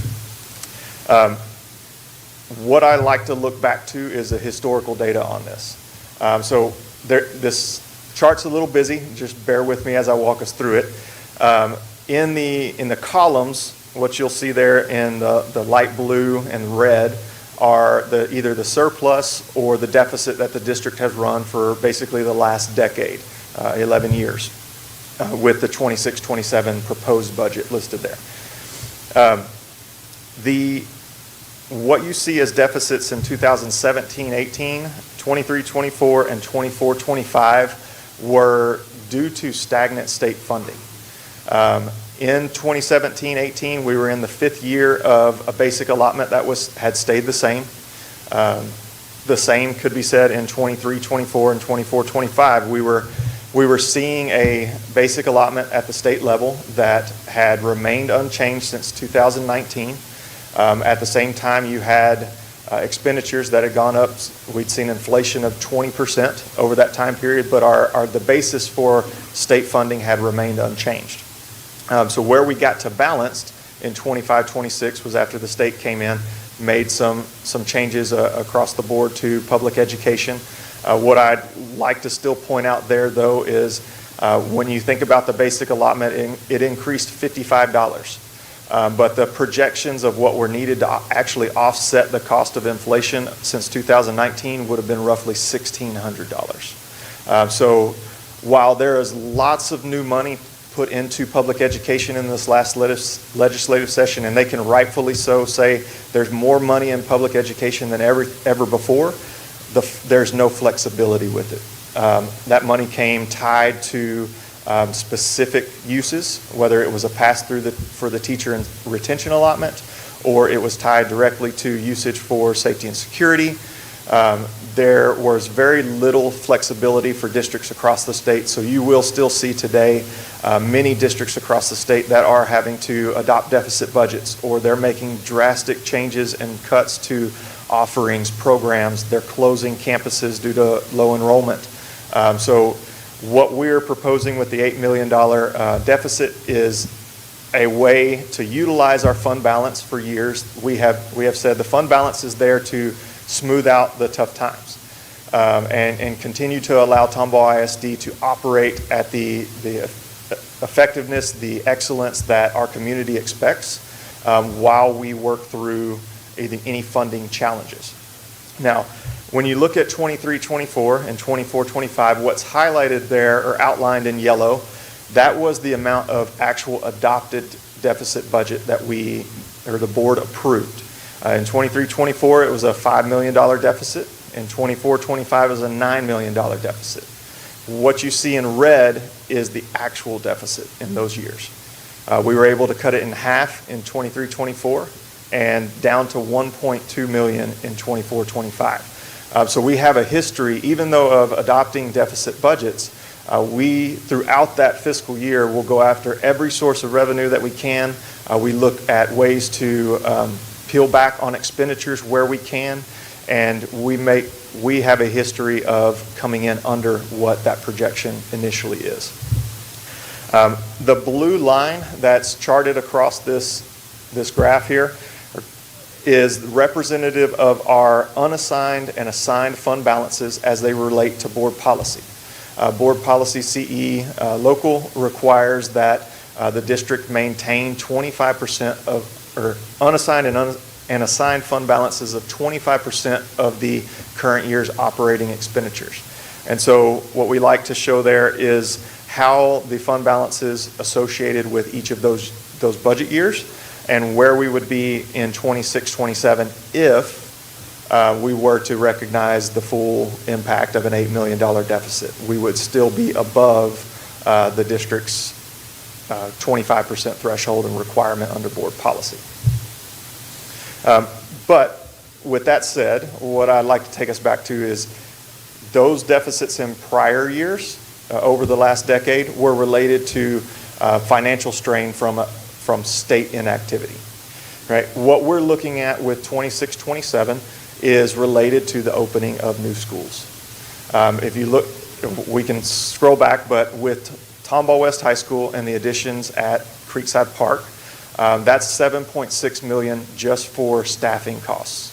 When you factor in the cost for fuel for transportation, the increased utility costs for opening a significant facility like Tomball West High School, custodial supplies, all of those expenditures that come along with the new operations at that campus, you're pushing well over the $8 million mark for opening those two new facilities. So what I'd like to take us back to is historically, Tomball ISD has maintained committed fund balances for fiscal stabilization as well as for the opening of new schools. Those commitments in 2021 were released. They were placed into a different commitment for construction at a time where we had just passed Bond 2021, and coming out of COVID, we saw construction inflation jump through the roof, over 30%. And so we set aside dollars out of those original commitments to ensure that if there was a need, we had them set aside to help supplement Bond 2021. I'm happy to say that over the course of Bond that bond cycle. We've been able to release 16 million of that already. We still have 20 million held in committed funds for construction, and we expect to be able to release more of that as we continue on to finishing out the Bond 2021 projects. But I say that because even though the commitment is no longer there, specified for fiscal stabilization or for the opening of new schools, those dollars that were originally set aside still exist today in our unassigned and assigned fund balances. And so what we're proposing with this $8 million deficit is that we use those fund balances that we had historically set aside for the opening of new campuses, because that is what this deficit is tied to. And if that wasn't enough, something for us to still be aware of is that there's still some components of the revenue side of this budget that won't be known until we get into the middle or end of the next fiscal year in 26-27. Under the last legislative session, the state passed new special education funding formulas that are still being defined. We won't actually know the amount of special education funding, what our final amount will be, until September of 2027. We've got great teams that are going to be working through how do we project that out, what do we have to do for PEIMS reporting. The state's still defining that. They're going to basically ensure that we've got to do double work for a full year so that they can calculate the old funding formulas and then the new ones at the end of the fiscal year. So a lot to be done there, a lot of unknown with the special education funding that won't come to light until we're about done with the next fiscal year. And then we talked about the hold harmless calculation changes. Right now we have our best estimate based on communication with the comptroller, as well as TEA, TASBO, our tax software company, and we have a projection embedded in our budget. There is the possibility that that revenue projection could go up and when we get to final amounts. And so there are two significant pieces here that as we move into the next fiscal year, those two items can only help us close the budget, the budget deficit that we're presenting today. Any questions? I don't have a question, but I have a comment. I know that we have approximately 900 students expected in August at Tomball West High School, but you mentioned, we've done this before, when we opened up Tomball Memorial High School, the deficit was comparable, is that correct? So when we opened Tomball Memorial, we did not have a deficit that year, but there's a caveat to that. When we opened Tomball Memorial, we were coming out of a big reduction in state funding for public education. I believe they had cut $4 billion from public education. So in that year, I remember it because it was my first year in the district. When we went to open Tomball Memorial, we were on a hiring freeze. We had given no pay raise. Okay. And we were basically absorbing all of the needed staff through attrition. So as people left, we were not filling those roles. We were using them to offset in other areas. So things got really tight that year. So it wasn't necessarily a deficit, but there were a lot of things that we didn't do. Okay. Thank you for that. Appreciate it. Any questions for Zach? So I'm going to build on that. I don't like $8 million deficit. Never have. Tomball West High School, 5th grade addition to the Creekside. Do we need to open those in August in order to have a balanced budget? Like, where are the trade-offs? I didn't hear if we did this, that, or didn't do that, we could have a balanced budget. So I need a little bit more as we go here to understand. I understand your priority-based process. I get it. You've got a base budget of $252 million. I know that's where you start. But if the two things that we've got to have a balanced budget are potentially not opening those campuses, which I know is a ridiculous idea, I'd like to know where the other trade-offs are so I can be a little more informed so that I can say, you know what, well, the team looked at it. There's just no other place to go other than the reserve dollars we've got? So that's a great question, and thank you for putting that out there. We did talk about that, and we do have approximately 900, I think we're 5 students shy of 900 students that are slated to go to that school. And then we also know the story of opening up 5th grade to make our Creekside Park campus, Creekside Park 5-8. So what would that cost? It would cost class sizes. So our community, if they felt comfortable with extremely large class sizes, other districts have done that. Other districts are not A-rated. As a matter of fact, no other district is A-rated in all of Harris and Montgomery counties. So that would be one, class size. You don't actually see that impact on year one. You might, that child does, that teacher does, the paras do, but ultimately the district will over time. So that's one thing. Class sizes, opportunities, offering. As we hear more about vouchers and choices, you often hear that vouchers are important because families need choices.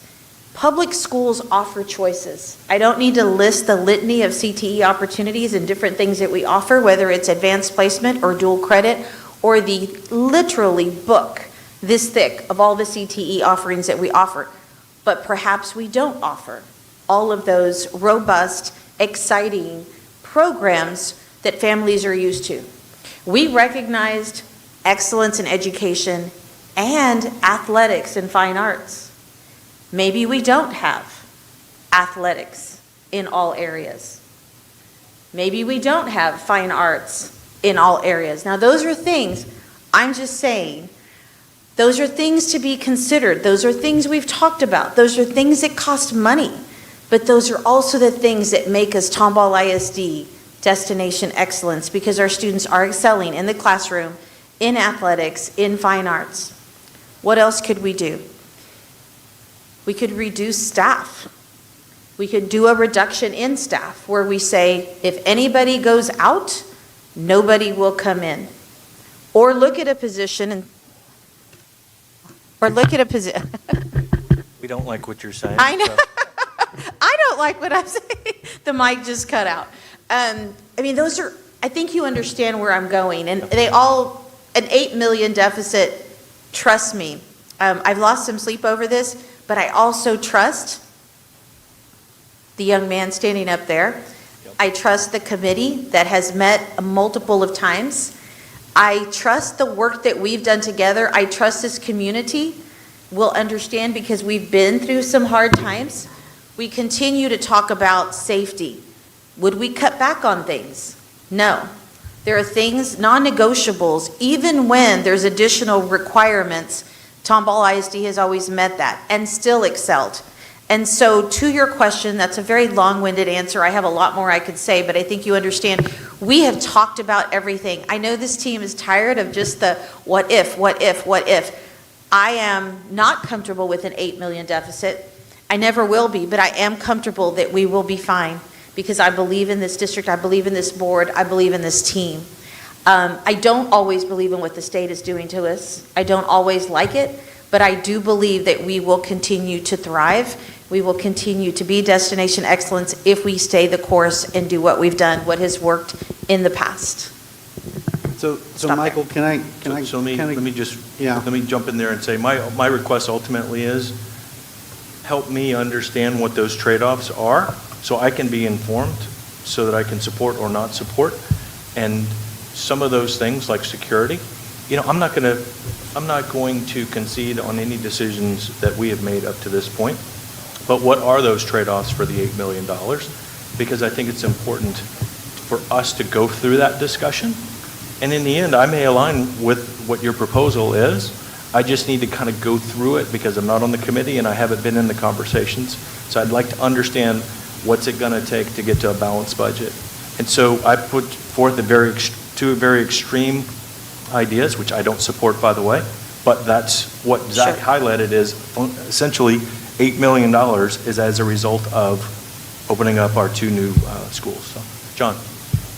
Yeah, so Michael, one thing that there was a discussion around, the committee definitely had the opportunity, right, to look at the revenue projection prior to the issues that came out of the way the calculations were done by the state. And at that point, we had a balanced budget, okay? So what we're seeing now, and Zach, let's just see if we can kind of run through some of this and just highlight it a little bit more. So number one,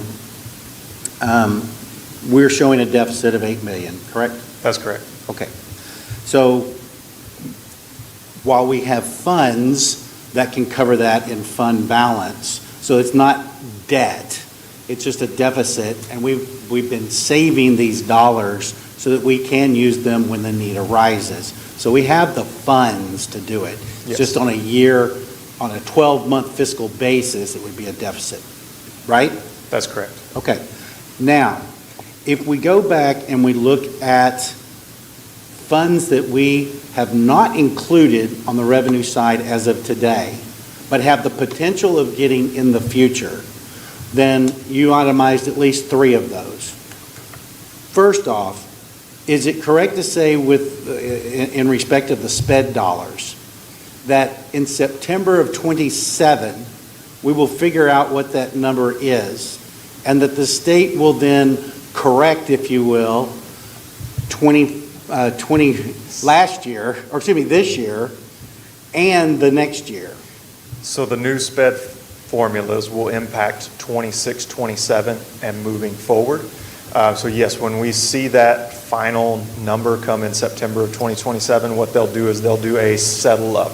So in TEA's books, on Tomball ISD's books, when we get to the audit side of things, that settle up is going to occur within the 26, 27 fiscal year and impact revenue. But if we won't know until September of 27, right, that's after our fiscal year ends. That's so correct. we would be recognizing those funds in the 27-28 budget? No, the way that they'll do the settle up and the way our auditors function is they'll continue to look at new summary of finance reports that come out of the state. Right. And as those what's called a near final gets issued, the auditors will look for that and we will recognize that revenue back to the prior year. Okay, so for 25-26, we'll be in September of 27? No, so the new SPED funding formulas were only effective for the 26-27 fiscal year. Okay, so if you look back 6 months or whatever. Yeah. Okay, so that's with respect to SPED dollars. So that amount, whatever it turns out to be, will increase the revenues for 26-27. That's correct. Which is the year we're talking about this budget for. Yes, sir. All right. And the magnitude of that, we don't really have an idea about, right? We do not. Okay. So now let's look at the hold harmless with respect to the homestead exemption. So we already know that with respect to the 25-26 homestead exemption, a low estimate of what that will be, the correction, the hold harmless will be, is about 6.4 million, right? That's correct. So what you're discussing is the impact to the current fiscal year, 25-26. Included in our budget for the current year, we adopted a budget before the homestead exemption increase was passed in November. And so this increase for that exemption, that hold harmless, was not fully budgeted. There was a piece that already existed, but basically our low-end projection is that we receive an additional $6.4 million for the current year. Unfortunately, what we have to do is we have to go through an audit process with the state to get those dollars back. And so it's dependent upon when the state will actually recognize that once we have the data in the format that they're requesting. So it's possible that that $6.4 million could be received in time to be recognized in 25-26. If it's not, it would actually be recognized in 26-27, and at that point would offset potential deficit. So let's go, and if it's recognized in 25-26, okay? Yes. Then right now, are you anticipating that we will have a deficit for the 25-26 school year, financial year? No, currently without respect to that hold harmless, we're projecting a small surplus. So where you see on this slide here, there's nothing in place of 25, 26, it's because we're assuming balanced until we close our books. So in other words, we ought to be neutral with respect to fund balance for 25, 26, maybe a little positive. But that 6.4 million will be coming in. Yes. And so that also can help offset that 8 million that we Use will of fund balance. initially take from fund balance. Okay, now talk to me about the hold harmless for 26, 27. Is that included on your revenue side? So the 26, 27 hold harmless is included on the revenue side, although it is a reduction from what the initial estimates were to be prior to the changes that the state made to their calculation methodology. So initially, leading up to our April meeting, we had seen projections based on how the state had always, or I say always, over the last 3 years had calculated the hold harmless for our over 65. Somewhere along the way, there was some concern at the comptroller's level that they may be calculating it incorrectly. So they made a shift to what they considered a account level data evaluation. And then from there was a subsequent change in TEA's methodology on their calculation to try to account for what the comptroller was doing with their data. So initially, that hold harmless amount was $13.5 million. And that was based on the way that the state had done their calculation for the previous 2 fiscal years. It was all the information that we had at the time. And then after the change was made, after now working with the state and our other resources, what we've been able to put back together with a reasonableness right now with the data that we have is that would come in closer to about $9.5 million. Okay. So what do you have worked into the 26, 27 budget? Right now, we have that $9.5 million in that 26, 27 budget. Now, as we continue to work through the data submission, which won't, for 26, 27 won't actually occur until October of 2026. We're working with our tax software company to ensure all the data is the way that the comptroller wants it. The best case scenario is that number goes back up. Okay, so best case scenario is that number goes back up from 9 to something closer to, say, 11, 12. So maybe that's 2 million. Potentially. All right, so you got the 2 million from that, plus a little bit more from maybe the SPED, and then also 6.4 million from the hold harmless for 25, 26. So we aggregate over $8 million in revenue that may come in 25, 26, may come in 26, 27, but it'll be coming in. Yes. And that way, we actually take care of the deficit that we pass without even touching the general, our general fund balance. Correct? Yes, that's correct. And I think you'll see there's been some articles out for neighboring districts that have seen an increase through the hold harmless changes. And the way they've sort of phrased it is they're projecting a deficit budget for the current year, but over the course of the biennium, the 2-year cycle, because they're increasing their revenues for the current year, they're going to generate a surplus to cover the next year's deficit. Yeah. So if we look at the slide you have up there right now, the way I'm envisioning this is we have the red bar of what would be passed by the board, the budget with a deficit in it. But by the time you work through, it's going to net out and basically be zero. It could. If you look at the 25, 26 plus 26, 27. So anyways, that was the clarity I wanted to try and get around it and make sure I was appreciating that. Yeah, so John, thank you for that. So can we step back through those 3 buckets just to kind of summarize? Yeah. The timing of when we'll know what the SPED dollars will be, you said September 2027. That's correct. So I won't have any more information prior to a vote for this budget on the SPED. There'll be some speculation, some inside baseball, some Oscars spreadsheet, There's some sort actually- of There's actually none. crystal ball? No, Because okay. the state has identified how they Okay. want to Yeah. do the new intensity of service, but they are not putting any numbers to it yet.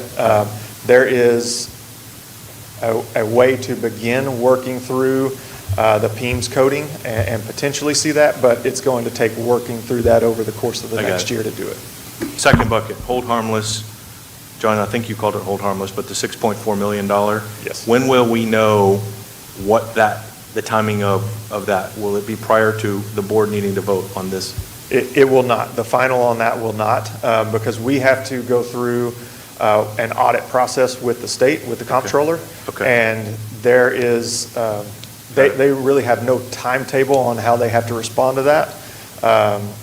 We are pushing as fast as we can to get all the data prepared to submit that audit, but it would not be in time for adoption of this budget. Third bucket? Tomorrow. Tomorrow? Wait, No, what? no. What's tomorrow?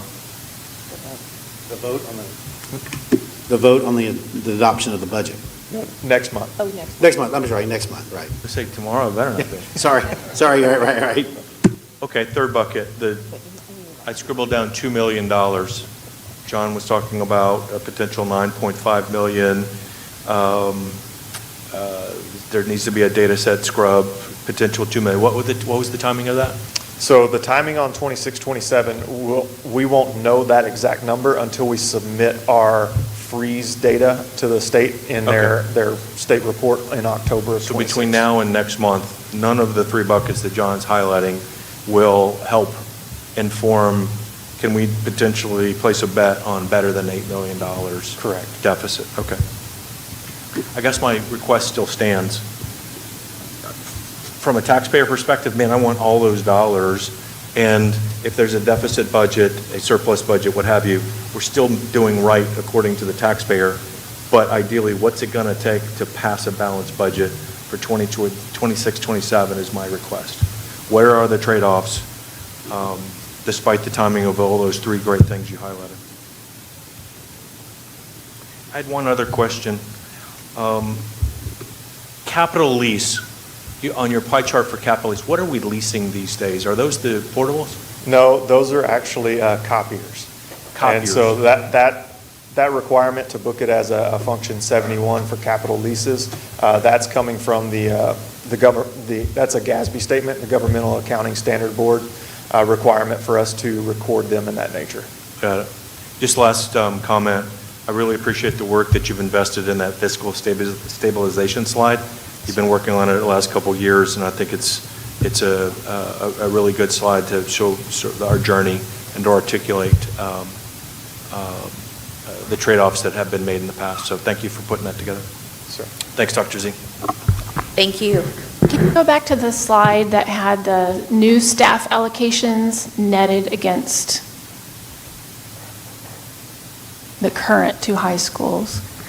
I was surprised with, I think the enrollment of Tomball High School is going down 400 students, more than 10% of the enrollment, that only 21, and of course I know it's not going to be a one-for-one, but is there anything else we could do on moving staff from the two existing high schools instead of hiring additional staff on that? I was surprised how low those two red numbers are. I'll take that one. Yeah, you want to? Yes, so it unfortunately, it's a challenge, because you would think, okay, the kids are moving, you could do this. It's not. You have to look at how many are still staying, what do you need. When you open up a high school with all sports, you also have to have coaching staff for all of those different opportunities, which of course we would want all of our students in all high schools to have the same opportunity. But those additional that's not just this. But when you look at that, there's some factors in there when you look at class sizes, numbers, all of those factors. And does that 21 and 13 include ancillary allocations? That it moving does, over? it does not, because you're still going to be maintaining that same facility footprint. at your existing campuses. Still has to be cleaned. You're adding a completely new campus. Well, for example, like cafeteria workers, they're not serving as many students anymore. Would you perhaps move some of them over to the new, I'm just thinking through. Sure, we go through that. As a matter of fact, we did make some adjustments in the custodial staff at Tomball West because not every part of that building will be utilized. So we've worked with Kevin Williams on areas that will be, some areas that may not be cleaned as frequently because we are trying not to get as many students through there. 900 students isn't capacity, but we know we'll grow into it, right, as we have with our other schools. And then one other question. Can you go to the slide that had the M&O rate?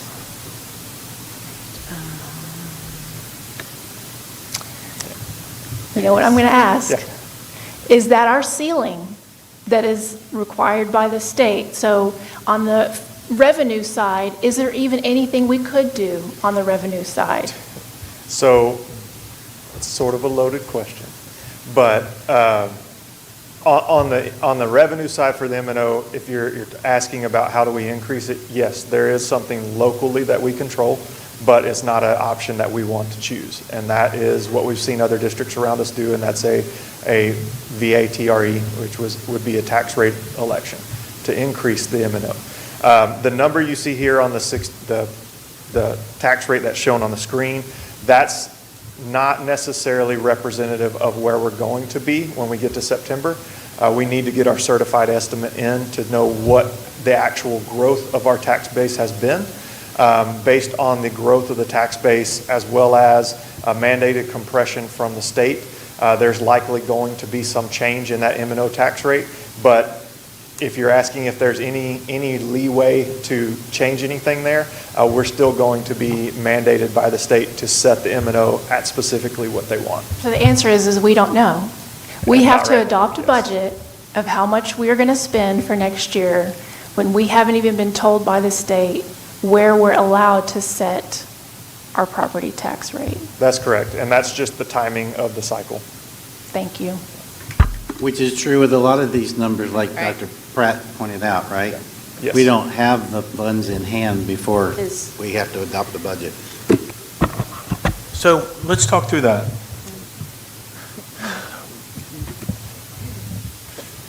We can adopt a balanced budget, but then we can amend a budget later when we have more information. That's correct? Yes. Can you talk through that a little bit and how that timing could work? It would be a matter of really the two things that would impact that we could amend for are going to be those hold harmless calculations. And so when we submit in October, we're going to know what that's going to come out to as we go through the property value audit process. When we submit the audit, we're going to have an idea of exactly how that's going to turn out. Now, once it gets to the comptroller, could they do something that tweaks it a little bit here and there? Possibly. But we would likely have a realistic picture to know whether or not we could increase or amend the revenue side of the budget at that point in time. October? So potentially by the end of October, I would feel comfortable saying, because that report's due at the very end of October, we wouldn't make a November board meeting, but we could potentially be talking about December. Which may be another question, Dr. Z. Are there decisions that we can make in this budget that there's a delayed spend? Meaning, is there something in the budget that's really a January or a second semester activity that we could then make a decision on an amended budget in November? Just thinking. We can certainly look at that. You know, how we get through this knothole of timing of when certain buckets of money may or may not be available. Personnel, Do any of y'all more tenured board members ever remember doing a budget amendment in the past? Is that something you've done? Well, we do budget amendments every month, basically, but not to the extent that Michael, I've never seen that done. because the teachers are on contract. Right. You get teachers on contract, you got The largest amount is personnel. 88%, 89% is personnel, so. But we will look at it. Yeah, for sure. Thank you so much, Mr. Bowles. Appreciate you. Great job, Zach. Very well done. I know it's a difficult presentation, but it was done well with a lot of good detail. So board members, at this time, because tonight is a bit unique because we will be not meeting tomorrow night because we will be recognizing our A+ Excellence in Education staff and students. I would like to go through, have a brief conversation about our consent agenda items and then considered agenda items. Then would like to go into closed session to discuss some personnel and safety matters, and then come back for voting. When we do go into closed, anybody that would like to leave at that time, that would be your golden opportunity to run. So, all right, here we go. Consent agenda items, of course, we have approval of the minutes. We have a number of donations that are listed there, one for Willow Wood Junior High Athletics, one for Timber Creek Elementary School PTO, and the other from Canyon Point Elementary School PTO. Also a donation of 52 AI laptops from Intel, and that would only be for staff members, so we're excited to partner a little bit more with Intel. Looking at approval of budget amendments and revised projected balances and major funds, and of course the check register, followed by a request for one out-of-state field trip for Tomball Memorial High School. The last item under consent agenda is contract information that you are used to seeing at all of our monthly meetings. Hey, Dr. Z, Yes, sir. on item F in the consent agenda. Yes, the AI. In the That past, helps. we had a different company, and there were some specific criteria that the district had to comply with. Are there any strings here? No, as a matter of fact, this is the person that we will be working with. Her name is actually Snow White. That is her name. Snow, first name, White, last name. I worked with her in a previous district many years ago. She was with a different company at the time. I ran into her and talked to her about all the great things that we're doing in Tomball, and she's connected with Jason Piazza and his great team, and we're excited. So there's- Actually, the new, I will call him out as well, Dr. Eric Levels as well will be working with this group. Congratulations. So to get more specific, is there any curriculum or anything that program is mandating by the accepting this donation? No, sir. Okay, so you have a lot of you have all the latitude here. Yes, sir.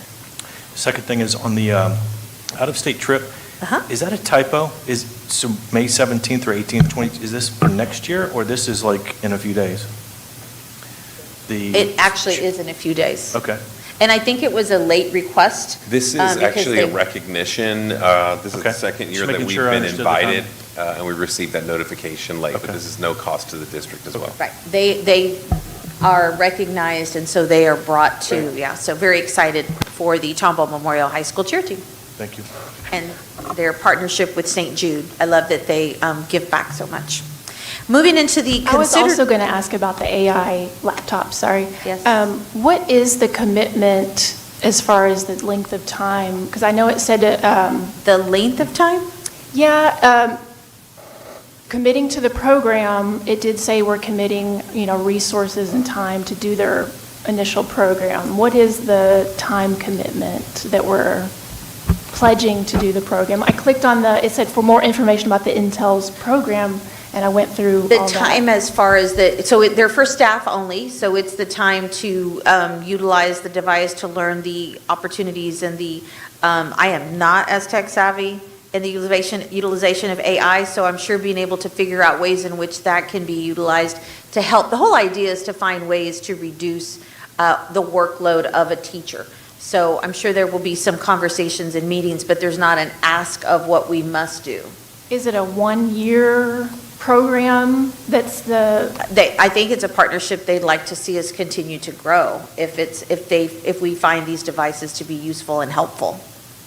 But there's not a commitment, back to the question. Okay, but These are it said donated devices. The laptops, we don't like this program, we don't want to do it anymore, we can keep the laptops, no strings attached. They are donated devices. So We're there's just giving you the value. There are let's say 3 months into it, we're like, well, this isn't working for us. There's no time commitment to keep the laptops whatsoever. Okay. It's a good And question. I assume the staff that will be doing this are excitedly volunteering to do it. They're not being voluntold to do it. Is that Correct. Okay, thank you. Okay, moving on to considered agenda items. The first is approval of our District of Innovation Plan for the years beginning in 2026 through 2031. Next, we have a revision of a few of our policies, DGBA local, and of course that's personnel management relations, and FNG local, students' rights and responsibilities, student and parent complaints, grievances, and GF local, public complaints. Item C is also policies. Dr. Z. So kind of the same drumbeat that I've had, and I know Karen's still here. If we can just make sure that any changes to the grievance policy are well understood in some sort of flow chart, something that's super simple, 15 days for this, 10 days for this, just something super clean, because when you read it, right, you're emotionally invested in something with your child. You don't go through this all the time. What's the layman's version? Something simple. And I don't know if we include that in the student handbook or where that's located on the website. Please continue to look at just how to make that simple. We will, because we understand it's not the world that people live in, and it's cumbersome sometimes. And although Karen and the team do a great job, we'll continue to do that for sure. I will say, Michael, that I think we tried to add a little clarity in certain areas. I mean, the majority of these changes, right, we're implementing law and then backing it up with the District of Innovation, right? So changing it, some modifications there. But I think we attempted to try and make it a little bit easier to follow, but a flow chart always helps, doesn't it? It was cleaner than the previous version, but still to the person that's in the moment, it's cryptic. We'll try to get a flow chart bureaucratic. where possible, Right. for sure. Good Those recommendation. on the committee kind of walk us through a few of the things, just high level of what you did to improve the policy. And I'm assuming that you probably were looking at the state law or statute, whatever was changed, and saying, okay, this is good, let's put this in our local policy, and this we don't like, we're not going to, like, is there kind of a high level? No, that wasn't the cleanup part that we did. I mean, we tried to make it more readable. So where it talked about deadlines, we tried to make sure that it was a solid start time and end time so that you weren't, there wasn't confusion.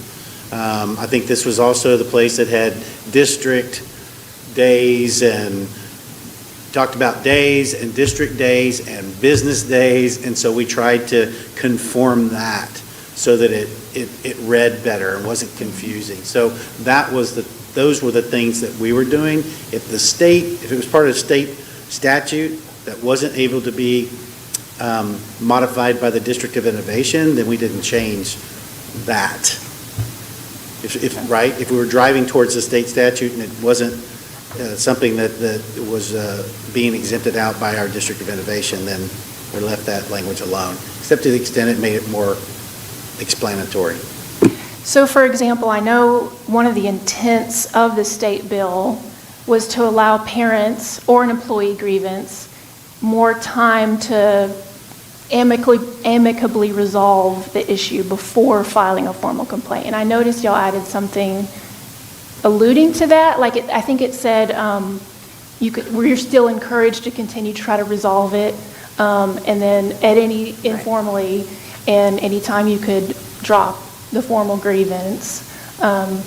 Just things like that. Like what else did you do to try to improve or kind of mimic the intent of what the state bill was, if that makes sense? I know there were certain things that was the intention of the state bill, right? They wanted to give parents more time. As you said, in the moment, they're trying to figure out what to do. It's heated.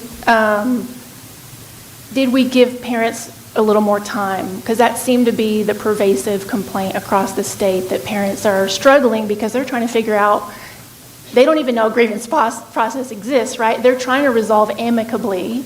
And then when it gets to the point where they can't resolve it amicably, then they're looking to other options, and by then it's too late. So did we give, in our local changes, a little bit more time, a reasonable amount, as opposed to the 90 days I think that the state maybe was unreasonable? Yeah. So I think the way that we looked at, and Holly can chime in on this too, the way we looked at it was our grievance policy has worked for us. It's worked for our staff, it's worked for our parents. I haven't had anybody complain about the way our grievance policy works.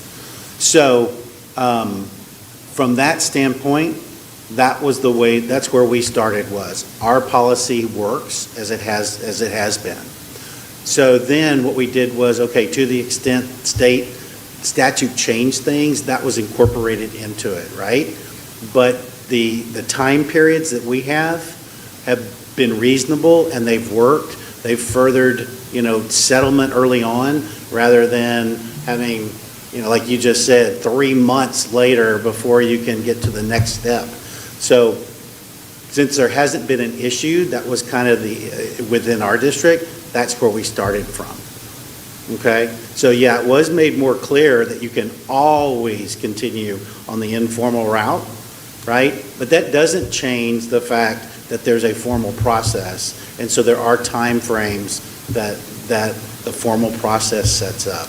And then we tried to clarify how you count those days so there wasn't this confusion with calendar days, business days, district business days, and days. So I think that was clear. Holly, I don't know if you want to add more. Just to go back to your original comment, we did look at changes from the new statutes and what would work efficiently and what has worked efficiently, like John said, what was working with our current policy. And we looked at the things that really with new Chapter 26A made it a more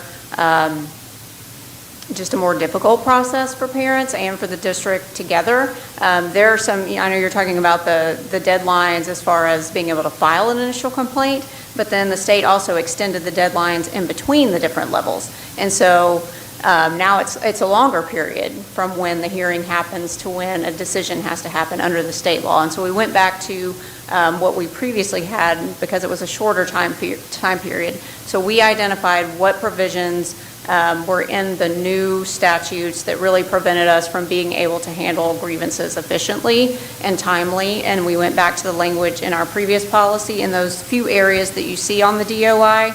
You'll see that it's very specific as to certain pieces of the statute and not the entire statute that really impaired our ability to resolve grievances quickly and efficiently. And so those were the areas we identified, and then we went back to language that was in our previous policy in addition to adding the other pieces of Chapter 26A that we thought would lend themselves to helping us and parents resolve those efficiently. Holly? Okay, moving on. Item C is EFB local, also under following policies that were presented for instructional resources. Item D is determination regarding Senate Bill 546. I know you've had memo and discussion on this. This is a 3-point seatbelt requirement on school buses. Let's talk through that, Martha.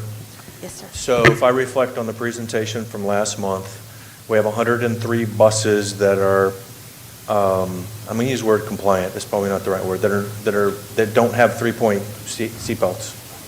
Non-compliant, okay. That was about a $14 million number if the district were to opt to spend the next budget cycle, which we don't have, because we had an $8 million deficit right now. But then there was another line item for new buses that are in the pipeline, and that was around 2.4 million, something like that. So our problem here is, what do we say, 14 and 2 point, so 16.4, is that the size of our problem here? The 3-point harness cost? Yes, sir. Okay. And the recommendation that you're putting forth and what we're going to vote on here is that we accept the fact that we are not compliant. Correct. And that we will advocate to the state for that funding. But by virtue of us not being compliant, what are the consequences to the district? So I have been monitoring this because this isn't something that we generally do. I have not found a school district in Texas that has found their budget where they could be in compliant. But remember that we have until 2029 for completion. So what we would like to do is develop a plan as we continue to purchase new buses. Then, of course, we will have more that are in compliance. And then, of course, when we get to 2029, there will be a discussion and conversation about how many are left and what do we do now? What would the board at the time like to do?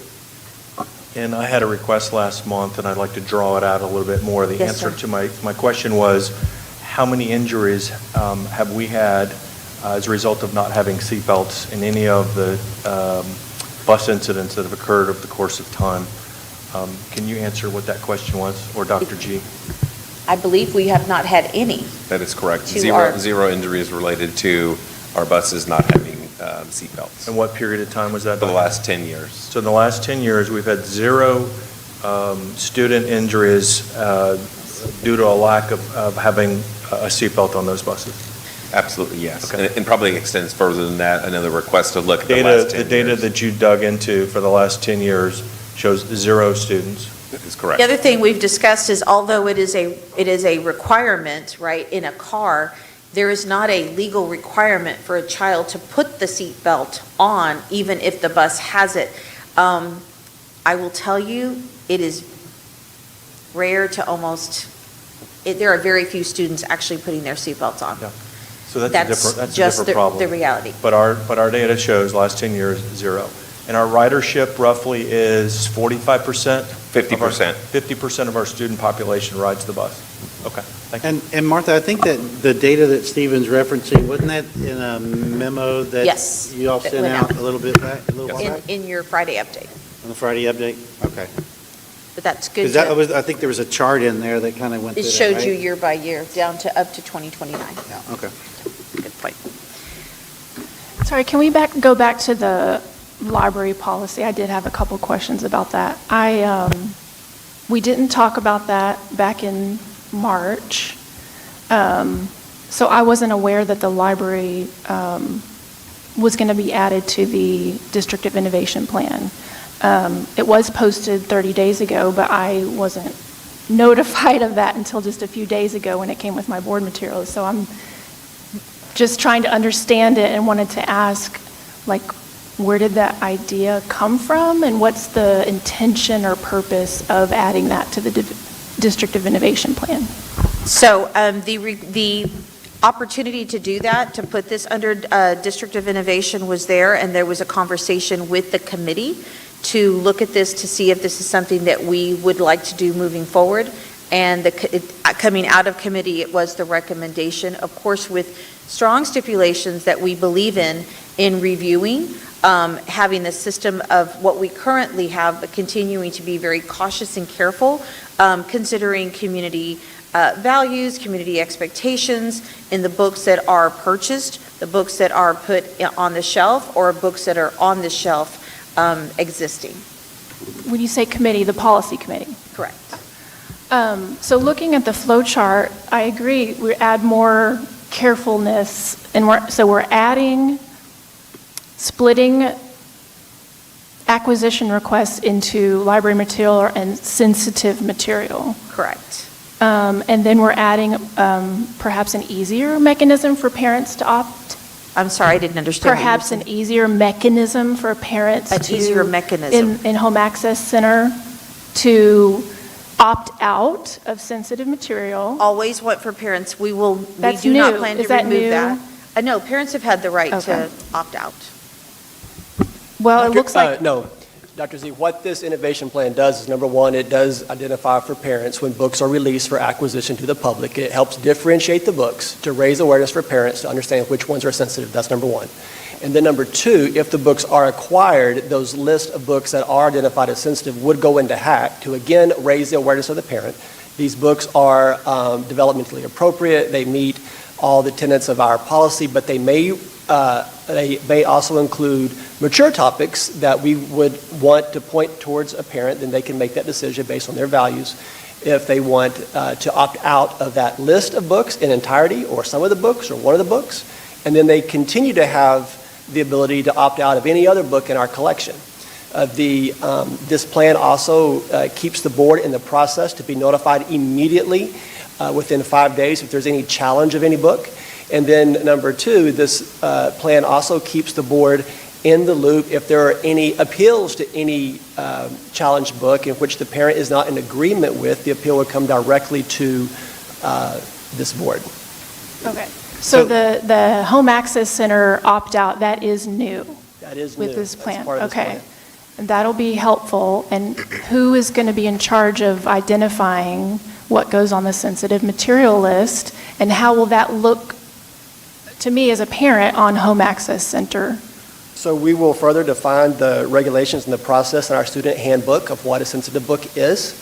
And our book committee, so for example, at the high school level, all high school librarians are on a committee that will then determine books that we would like to move forward towards acquisition. The same thing at the junior high level. There would be a junior high level of a committee of librarians, same as the intermediate level, same with the elementary level. And they will be looking at the books. So the books that we identified as sensitive, perhaps have complex real-world issues associated with child abuse, human sexuality, dating violence, family violence, human trafficking, the same opt-out or the same requirements that we would have if these topics were included in instruction. We would have to let parents know that they would opt in for instruction for any of these topics. So those both sound like great improvements to the process. I guess what I don't understand is why couldn't we add those great new steps, but also keep in somewhere the ultimate board approval of acquisitions? Like, what are we solving with removing us from the process entirely? What we're solving is right now we're asking the board to review about 10,000 titles per year, in which each one of the board has to, again, read the book if it's available, understand the collection to see why the book was proposed or the deficits in the collection, understanding what our neighboring districts are doing. It is an unbelievable feat to ask our board to go into the approval of identifying individual titles rather than just staying in the level of governance and increasing parent transparency through governance, still being a part of the process if there are any issues, but the board would also be aware of, because these books are publicly posted at the very beginning, you would still be aware of any book that's proposed for acquisition, you'd be aware of any book that's identified as sensitive for acquisition. It's just saying that, is it reasonable for each one of you to review 10,000 titles a year? Well, yeah, so the step of splitting the books into sensitive and non-sensitive is great, and that would have whittled down that big list for us. Why couldn't we keep us in there after it's split, and just so we just have the sensitive side to review before we approve those to be purchased with taxpayer dollars, which that was the intent of the bill, as my understanding, is that parents across the state were just asking for a level of protection for their kids. We're the ones representing the community values that were elected to represent community values, and we are where the buck stops. You know, this is where the transparent accountability occurs. So could we consider putting that, would that even work to put us back in the process after the sensitive material split? So to go back to your question about why, because the law doesn't allow for the split between sensitive and non-sensitive. Like, you have to review any books that are going to be acquired before we purchase them under the law, or any books that are donated. We have developed, and Dr. Webb has developed, that system for after review by the committee of anything that would be prohibited under the TSLAC standards, then to look at an additional layer, what would include sensitive material, and identifying that. But under the current law, the board has to approve all books. So there's not a level of, well, we can remove these, and then you just have to, you know, these are the safe books. Well, you don't have to look at that. You would have to look at all of them. Process. We could still have a list of sensitive side and not sensitive side, still approve. But it's still up to you to review every single one and to approve it. But you'll have that list, because it'll be on Home Access. But we have no more mechanism to say, no, we don't want to purchase Absolutely this book. you do. Anyone can challenge the book during the You're talking during the about review process. book challenges. I thought were already, this book exists in the library. It's not on the, before we purchase it. No. Any member of the community, including the board, could give feedback or critique on a book that's proposed for acquisition. It's before acquisition and Okay. before accepting it for So how for would we as a donation. board member say, I don't want us to purchase this book? How would that work? I believe you would just disclose your critique on the public website where all the books our title for acquisition. Just as any parent would. If we would take any critique on any title from any community member, any parent, any board member. And then it would come to the board automatically. Well, no, Right. then we would look to see if even we want to acquire the book, because at that point, there wouldn't be a challenge. It's not even acquired yet. We would want to take into consideration what your critique is of the book, take it back to that committee, look at what the critique was, look at our policy, and see how we can resolve. So it goes back to staff ultimately. If we as a board member say, no, I don't think we should buy that book, but the decision now with this becomes the staff's decision of whether to acquire that book. Now, you've got multiple levels, right? So if there's a challenge, right, the board is made aware of the challenge. So if you yourself challenge the book, right, because it's out there it's on the database, you can see it, if you have the opportunity to file a challenge against it. Okay. As a board member, you're going to see a challenge was filed against that book. The board will also receive the committee's response, correct? Correct. Under Dr. Webb's proposal. We will see the response to that, okay? If they're... Purchased. Before it's purchased. Okay.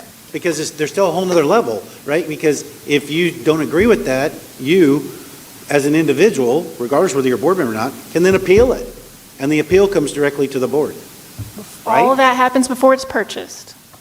Well, there wouldn't be a formal challenge process if the book has not even been purchased, if it's not in our collection. So what we would do at that point is just go back to see why did we propose it for acquisition if there is a critique on the book.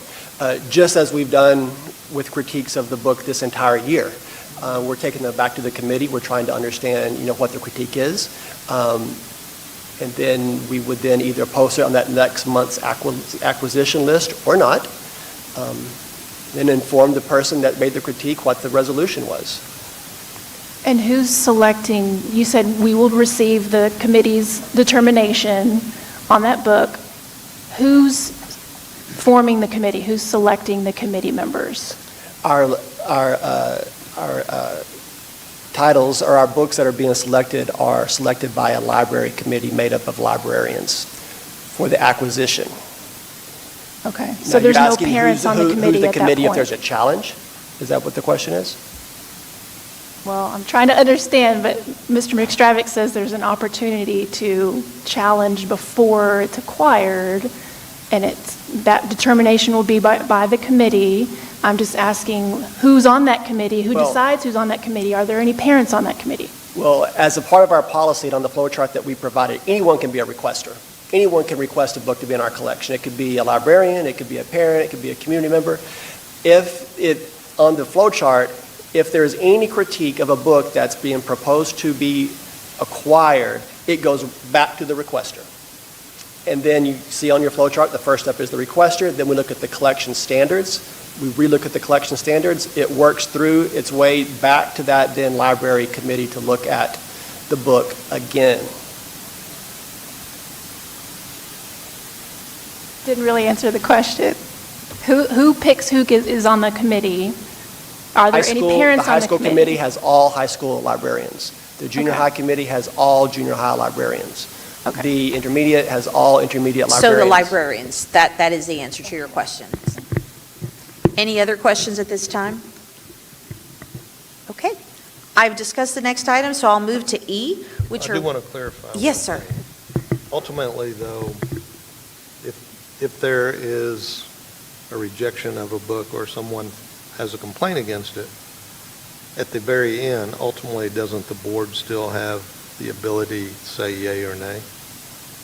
If the book is in the collection already and there is a formal complaint, yes. It goes directly to the board to notify the board that there was a formal challenge. If the book is proposed for acquisition and there's a complaint on the book, I think it would be very rare that we'd want to take a book further if someone in our community has made a complaint before the book is even in the collection. I don't think we're looking We would likely look at that and say, we'll just not purchase it based on that. Correct. To confirm, the parent has the final say in any library content or instructional materials. Yes, sir. At the end of the day, you've added an automated mechanism through the Home Access Center, but they've always had the control and the power to decide what their child Correct. is exposed to. Correct. Nothing's changed in any of what we're talking about as it relates to the parents. This plan elevates the position of the parent, and it gives them more information to make a decision that's appropriate for their family. They have multiple pathways too, because not only can they review the list and put a complaint against there, but they can also either opt in or opt out with their students. So they really have multiple pathways that I think gives them more power. Any additional? Have any other districts added this to their district of innovation plan? Several have. Okay. Yeah, and really the intent when we met as a policy committee, you know, we were receiving these lists of books, and John would find some books that Mark wouldn't find, and I would find a book that you wouldn't find, and our processes were, so we were just trying to really like safety net it all, tap into our librarians that you know, that tap into our experts to help us just not to remove it from the board getting to decide, just to add an extra layer of safety net, because we weren't catching, I mean, I never received a list of books that you caught, or you know what I mean, but I did John, and I didn't, so we were just trying to simplify the process, because as a board member, when you get the list, we didn't have our own process to go through each of these books. I mean, I don't know what your process was, but there were some books that John caught that I didn't agree with, that I didn't catch, you know?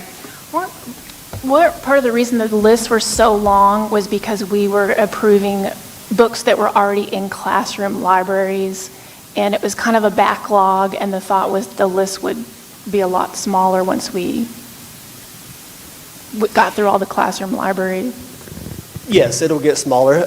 You know, we had 1 month, I think there were 3,000 to 4,000 books in 1 month, but from this point forward, any title that's in a classroom library will always have to go through this process.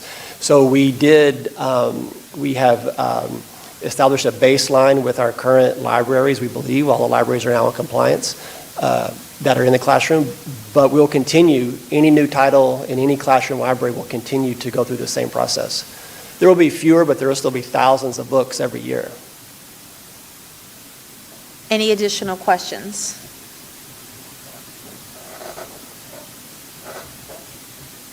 Okay. Hearing none, I'll move back to E again, and that is for waiver applications for the years that are listed, school years listed for staff development, modified schedule, state assessment testing days, foreign exchange student, and teacher data portal of the Texas Assessment Management System. Does that mean we're limiting the number of foreign exchange students? Is that what that means? Actually, no, it's 5 or more. That's not limiting from what we've had. It's not less. This action isn't setting is this action setting a limit of 5? Well, we do look at the limit. There are, but we've not had to decline students per se. If we do, it's rare. Usually it'll be the timing of. It's not like we're getting 10 requests and we're saying, no, we can only do 5. No. Okay, thank you. We have a practice, though. 5 is our limit. It's always been our limit. So when this says 5 or more, I'm a little confused. So Karen, can you come to the microphone? I'm sorry, Dr. Karen. Z, for That's okay. guiding Karen there. Pull the mic down, please. Thank you. I'm not sure what the actual waiver says because I don't file that, but we do have a limit of 5 for each high school, and we've had that for years, ever since I've been here. I've been here a long time. And the reason for that is it's a lot of resources to bring in students every year, and we've always capped it at 5. It's just we have to renew that waiver every so often. So while this may read foreign exchange student 5 or more, great, our local practice has a limit of 5. Is that how to think about this? Yes, because if you don't file for the waiver, you have to take any foreign exchange student, yes. So the or more part, we shouldn't get too wrapped up because we have a local practice of 5. 5. Got yes. it. Okay. Thank you for the clarification, Karen. Moving on to item F, we have talked about this in the past, but we're at the point to declare 4.98 acres, and the lots are included there, owned by Tomball ISD as surplus property, no longer needed for public school purposes, and you would be authorizing myself or my designee to proceed with subsequent actions. Item G is to approve the Harris County KAIS Worker Community Youth Services. We've had KAIS workers for many years, and it's a 50-50. The district pays for 50%, and Harris County assists us with 50% of this salary. This person continues to focus on attendance and supporting students and their families. Item H is an annual request, and that's to approve the renewal of the student accident insurance, including catastrophic umbrella coverage for Texas Kids First, or from Texas Kids First, for the premium amount that's listed and the contract period that's listed. Item I is to purchase computer lab refresh from Gov Connection using purchasing co-op number listed for the amount of $436,246.50 using bonds 2021 funds. Item J is the purchase of data center firewall replacement from MGT using purchasing co-op listed in the amount of $640,808, also bond 2021 funds. Item K is approving the recommendation to award the RFP number listed for air conditioning innovation services for replacement of HVAC at the SDC. Well-used building, it looks great, but it is in need of some new equipment there for HVAC in the amount listed from bonds 2025 funds. Hey, Martha, real quick, and so how much of that is also helping out with our computer side? That's for the whole building, right? It's the whole, yeah, it would be every, yes. So this includes all the AC that whole- that's in respect of the... Yes, sir. Our technology that's, okay. Yes, sir. Item L is to approve the purchase of the staff technology refresh using purchasing co-op listed in the amount of $830,400, and that also is bond 2025 funds. You did have a memo on item M to help you with a reminder of what is needed, and the purchase is the direct district-wide radio communication systems for $2,204,148.29 from Bearcom under the buy board contracted that's listed, and this would be bonds 2025 funds. The final item is Dr. Z, contract. before you get there. Yes, sir. So the way this reads, it's using general fund and bond 2025 funds.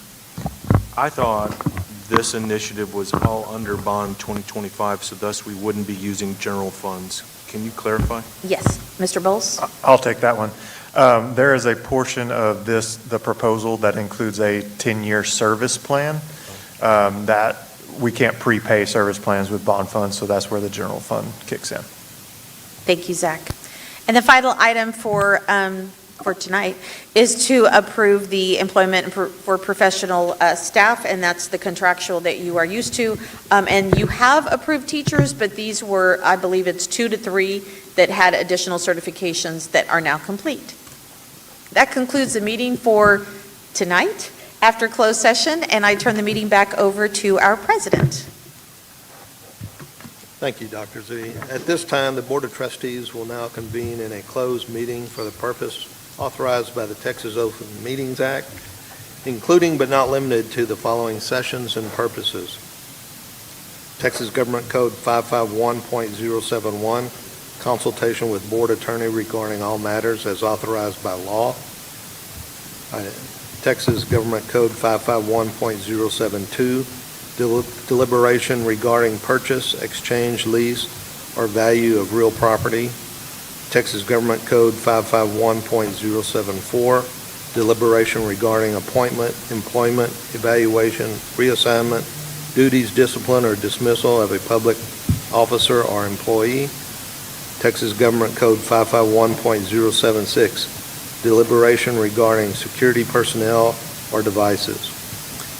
Let me assure you, no voting will take place in the closed meeting. Any action that the board wishes to take as a result of these discussions in closed session will take place after the board reconvenes in the open meeting. It's now 8:16, and we will break for closed session.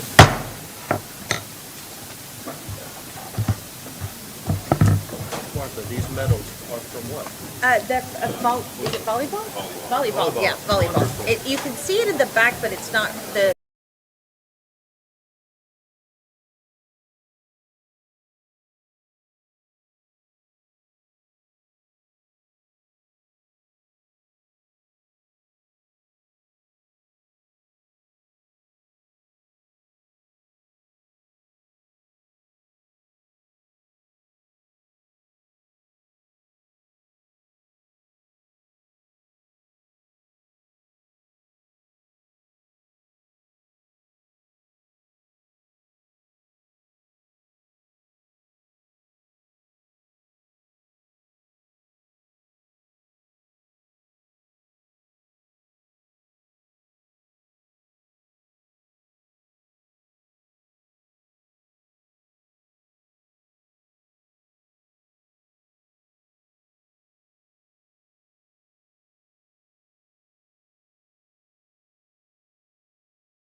We will now reconvene in open session. The time is 9:09, and we'll proceed with the consent agenda. Do I have a motion? So moved. Motion made by Mr. McStravick, second by Mr. White. Any discussion? Hey, Mr. President, I will recuse myself on the consent agenda due to one of the particular items conflicts with my employment. Okay. Pending no further discussion, we have a motion, it was seconded. All those in favor?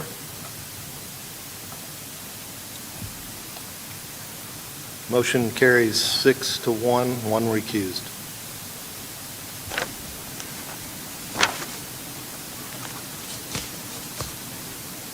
On to the considered agenda.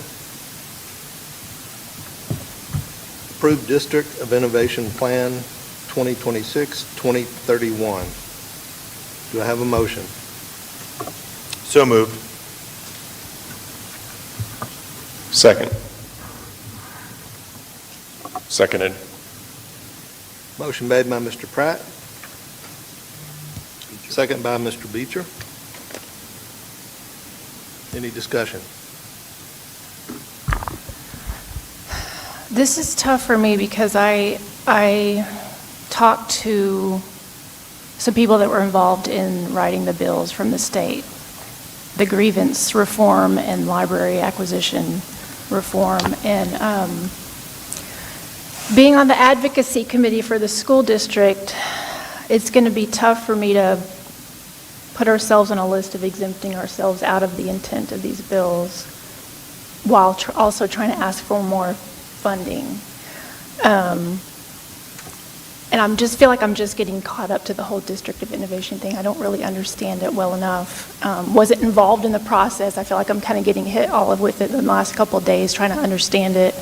So I'm going to be voting no on this, but I wanted to say I really appreciate you guys' work. I think you did some great work in amending the policies and touching on some of the issues that the bill was intended to fix.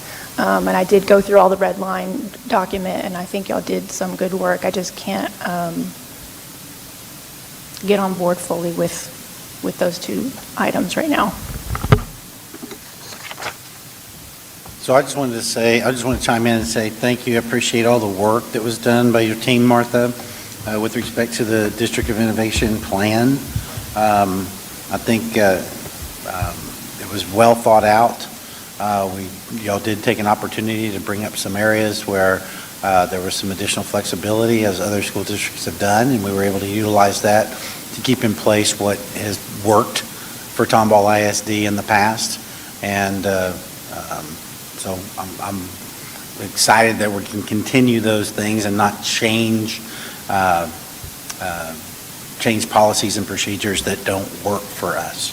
So regardless of what the legislature does, we're still the local control, and we're the gatekeepers to try and help that stay in place. They give us some flexibility in certain areas, and I think it's up to us to look at our community and to go ahead and accept that flexibility and make sure it works for us. Because there's a lot of other places they don't give us that flexibility. Thank you. I'd just like to say I respect your opinion and that you want to do that, and that's perfectly fine. I personally think that what we're doing is not going to hinder any of the intent of the law. I think that personally that we will be able to still be involved in decisions that need to be made, but it pulls us out of, as was mentioned earlier, that day-to-day looking at thousands of books and all of us not seeing everything. I think it's better for us to act in our governance role and not in a participation role. I think that there's plenty of opportunity for our parents either to catch stuff up front or to opt in or out. So I think we've actually given them more opportunity rather than less. And I think that this will be good for the district and I think good for the community as a whole. Any further discussion? All right, hearing none. All in favor? All opposed? No, by the way, I'm in favor. Motion carries 6-1. Item B, revise the following policies as presented. DGBA local, personal management relations, employee, complaints, grievances. FNG local, student rights and responsibilities, student and parent complaints and grievances. GF local, public complaints. Do I have a motion? So moved. So moved.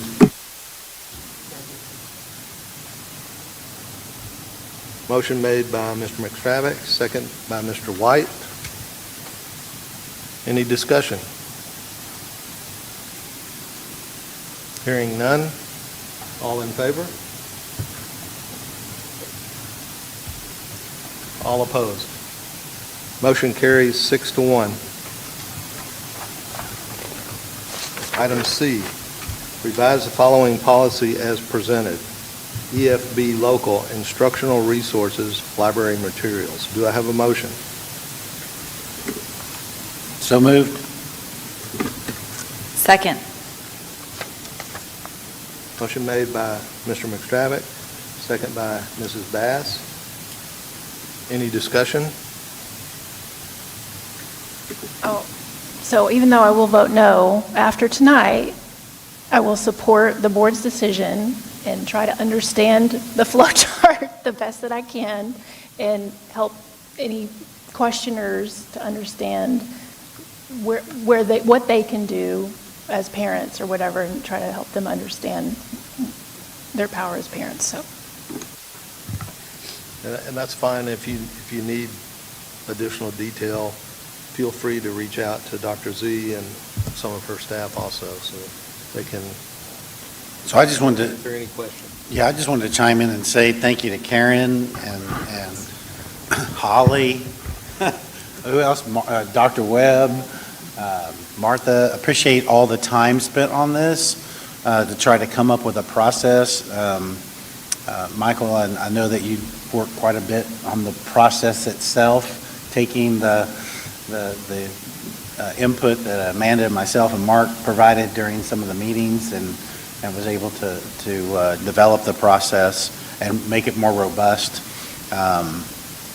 So I really like what we've done here. I think we give parents, again, more opportunities for input, and then also the transparency aspect once you're able to, those items that we deem as sensitive, then parents have that list of books that they're able to deal with directly.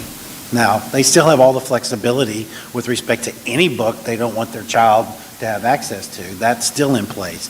But this provides that additional level that specifically points out books that may have content that, as you mentioned, could be sensitive within the family, their values. So I think that's great. So thank you again to everybody who worked through this, to Amanda and to Mark as well, putting up with my comments. So thank you very much. I'd just like to add to that. I do appreciate all the hard work, and I think that by going through this process and talking about, sensitive materials not part of the legislation. However, that was one of the things that we wanted to cover, to maybe pull in community values. And so in coming up with the term sensitive material and be able to put that together to define basically the community values as part of the ability to make that choice on what books are acceptable or not. Thank you for the work on that. Any further discussion? Hearing none. All in favor? All opposed? Motion carries 6-1. Item D, determination regarding Senate Bill 546 and 3-point seat belt requirement on school buses. Do I have a motion?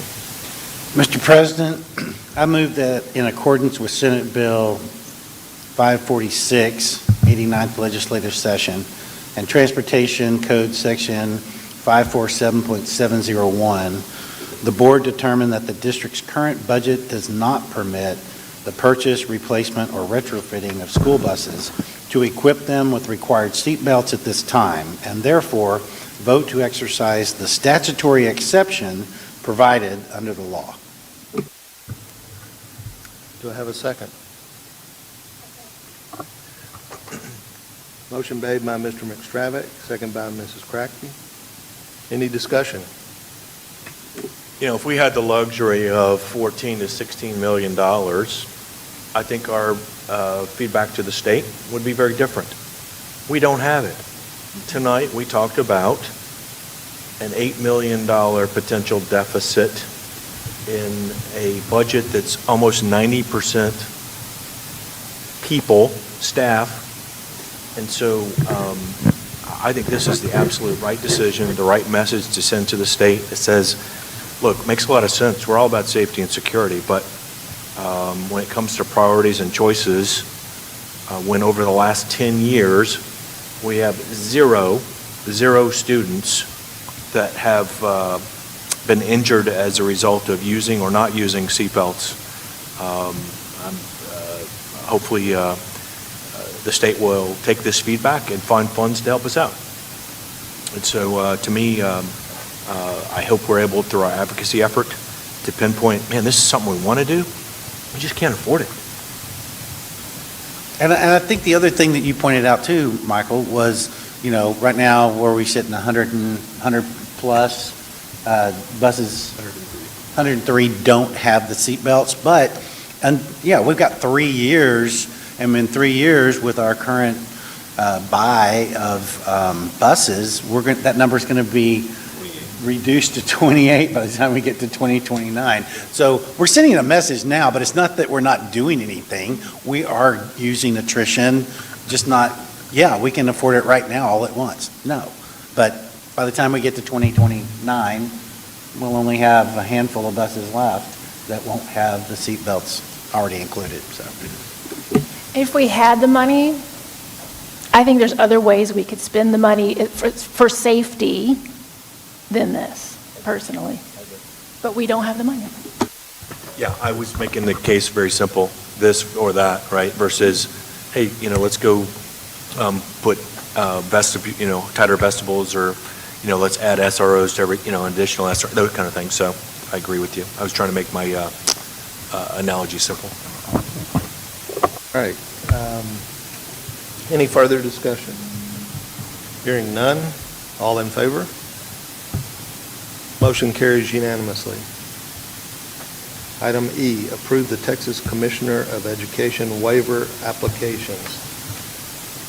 Staff Development, SY 2627, Modified Schedule, State Assessment Testing Days, SY 2627, 2728, 2829, Foreign Exchange Student, 5 or more, SY 2627, 2728, 2829, Teacher Data Portal of Texas Assessment Management System, SY 2627, 2728, 2829. Do I have a motion? So moved. Second. All right.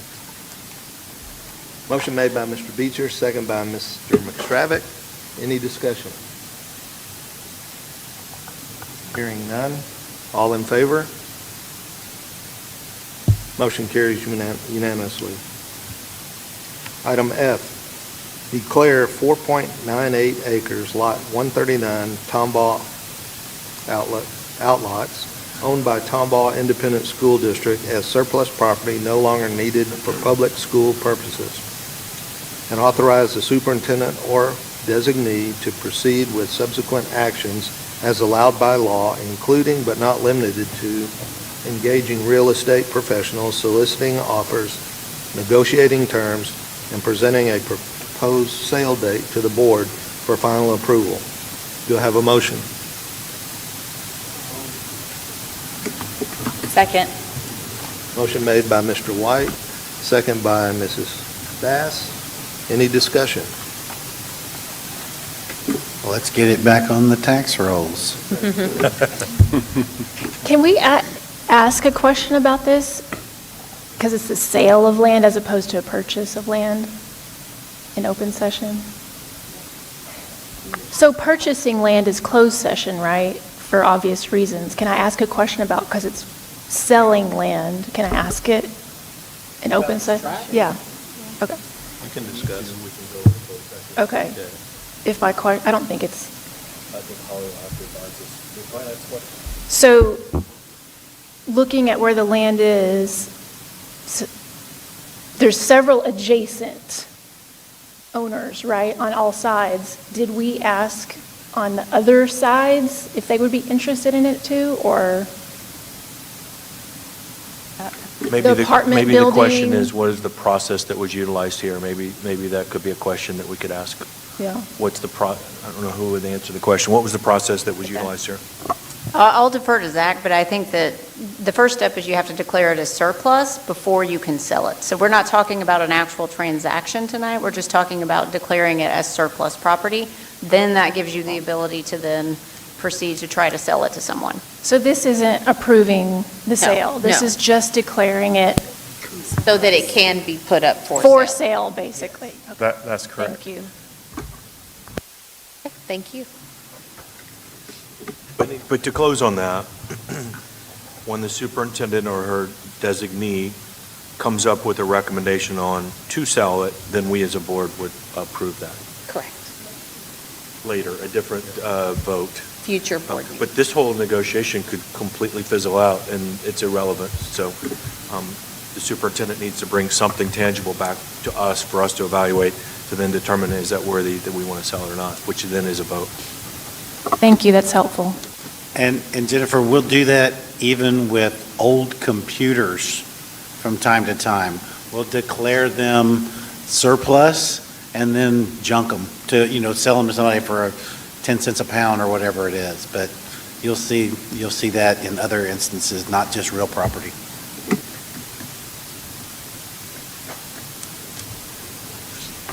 Any further discussion? All right, all in favor? Motion carries unanimously. Item G, approve the Harris County Community Youth Services, CYS program, interlocal agreement for the CYS worker to continue the attendance-focused support of our students and families during the 26-27 school year. Do I have a motion? So moved. Motion made by Mr. Beecher, second by Mr. White. Any discussion? Hearing none, all in favor? Motion carries unanimously. Item H, approve the renewal of the student accident insurance, including catastrophic umbrella coverage to Texas Kids First for a total premium of $84,784. The contract period will be from August 1st, 2026 to August 1st, 2027. Do I have a motion? So moved. Second. Motion made by Mr. Pratt, second by Mrs. Bass. Any discussion? So Martha, just to get you on the record, no student in Tomball ISD has been denied coverage because there's a deductible associated with this policy, correct? Correct. Okay, thank you. And just to build on that, if this passes, we will continue to communicate this benefit, this value, Yes, sir. and make sure every student is aware, band students, not just athletes. Correct. Any fine arts, any mariachi, barbecue, any of these other activities, right? Or is it just fine arts and athletics? I'd have to check on that. I believe it's just fine arts and athletics. I don't think it All goes into PE, all extracurricular activities, CTE, any including CTE. FFA, Okay, we all of haven't that. extended it to Okay. CTE, but we haven't had as many different groups, so Okay. that's Okay. group to continue, to So consider. then, and not an answer I need at the moment, but I would be interested to know what population of students is not included in this coverage, so then in a future opportunity, we could look at, do we need to expand the umbrella? Okay. Yeah. Thank you. Further discussion? Hearing none, all in favor? Motion carries unanimously.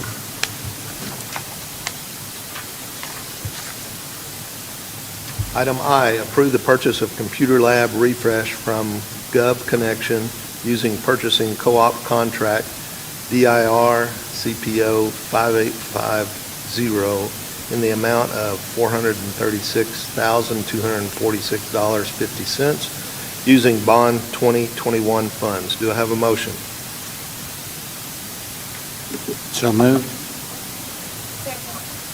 Motion made by Mr. McStravick, second by Mrs. Crackey. Any discussion? This was the lowest of the 3 bids, correct? Yes. Thank you. Mr. President, I will recuse myself from this vote based upon my current employment. Okay. Any further discussion? Hearing none, all in favor? Motion carries 6-1, 7-1, yeah, 6-1. One recused.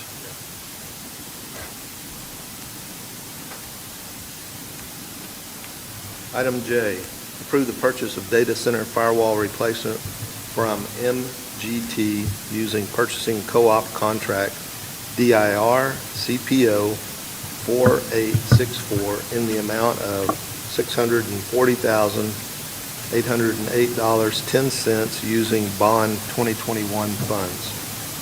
Do I have a motion? So moved. Second. Motion made by Mr. White, seconded by Mr. McStravick. Any discussion? Mr. President, I will recuse myself from this vote based upon my current employment. So Dr. Z, I see you have your director out there for IT. Yes, sir. I'm just curious, what is the useful life of the firewall product typically? 5 to 7 years. Thank you. I had Thanks. no idea, so Yeah, I'm glad he was here. Thank you. And this was the low bid? Again? Was this the low bid? Low bid, yes. Thank you. For the whole district. I believe so. Is this for the whole district? Yes, sir. Yes, ma'am. Okay, thank you. Any further discussion? All in favor? Motion carries 6-1. One recused. Item K, approve the recommendation to award RFP number 99526 to Air Conditioning Initiative Solutions, Inc., ACIS, for the replacement of HVAC equipment at the Staff Development Center in the amount of $757,888, including a $70,000 owner contingency using bond 2025 funds. Do I have a motion? Second. Motion made by Mr. Pratt, second by Mr. Beecher. Any discussion? Martha, as we think about the Staff Development Center and the repurposing of the Connections Academy today, does this decision have any impact on the renovation that we're going to be doing to the No, sir. building next door? No, because although they're neighbors, it's not the same system. I didn't know if they were connected. They are not. Okay. Yeah, but they are in close proximity, but no. All right. Good question, All though. right, separate decision here. Yes. Any further discussion? Hearing none, all in favor? Motion carries unanimously. Item L, approve the purchase of staff technology refresh from CDWG using purchasing co-op contract DIR CPO 5850 in the amount of $830,400 using bond 2025 funds. Do I have a motion? So moved. Second. Motion made by Mr. McTravick, second by Mrs. Bass. Do I have any discussion? Mr. President, I will recuse myself from this vote based upon my current employment. Any further discussion? So I think I'm just going to put this out there. We've had discussions about this before, Martha, but again, our philosophy going forward is that our teachers, our staff, will have the ability to work remotely. So we're still using laptops as opposed to desktops for our teachers. Correct. Is that correct? So in case we had another crazy event like happened about 5 years ago? Let's hope not, but Okay. Good. Just wanted to see if our philosophy was still the same. Any further discussion? Hearing none. Oh, go ahead. You got something? Does this include new laptops for the board members? As far as a refresh, it does not, but if you're having an issue and need a new one, we can certainly get you one. All in favor? Motion carries 6-1. One recused. Item M, approve the purchase of district-wide radio communication systems in the amount of $2,204,148.29 from Bearcom under buy board contract number 696-23 with a total not to exceed budget of $2,300,000 using general fund and bond 2025 funds. Do I have a motion? so moved. Second. Motion made by Mrs. Bass, second by Mr. McStravick. Do I have any discussion? Who manages our communications? Is that Jason, or is that a different department?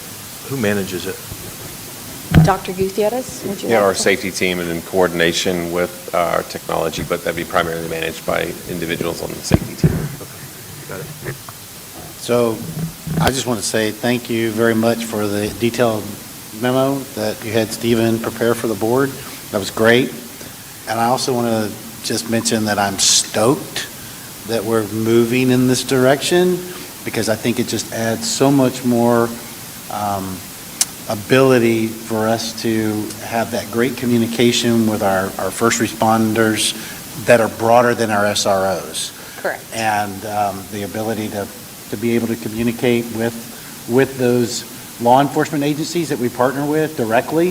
I think it's fantastic. So really think this is a great step going forward in our security and just the well-being of the district. So thank you.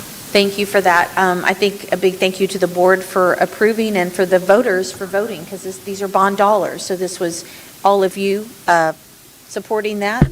And then, of course, the voters. I think I lost. You're on, but Yeah, it says I'm on. You know what? Doesn't feel like I'm on. I'm not on here either.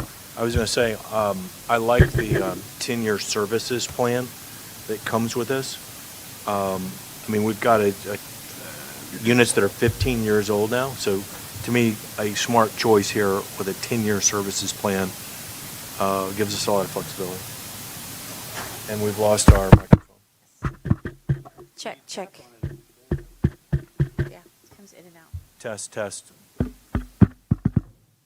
idea. Okay. So I think It's back. the other advantage to this is that it's not dependent on any network either, right? So you'll. Correct. Unlike some of the other disasters we've had to live through, you will be able to communicate with your personnel as we work through it. So I think that's great. Correct. yeah, the campus to campus communication, the campus to law enforcement dispatcher. All that's great. And this was always a known, planned expenditure from the beginning of the bond, right? Correct. Any further discussion? Hearing none. All in favor? Motion carries unanimously. Item N, approve the employment of professional personnel to work under a probationary contract, one-year term contract, one-year term dual assignment contract, one-year contract, multi-year term contract, and extension of multi-year contracts for the 2026-2027 school year, the Tomball ISD salary schedule, subject to assignment. This is for teacher. Do I have a motion?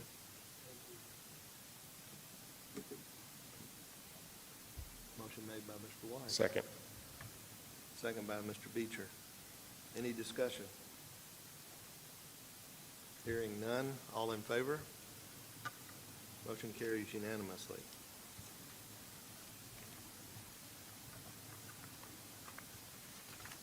So at this time, I'll move to ask for board comments.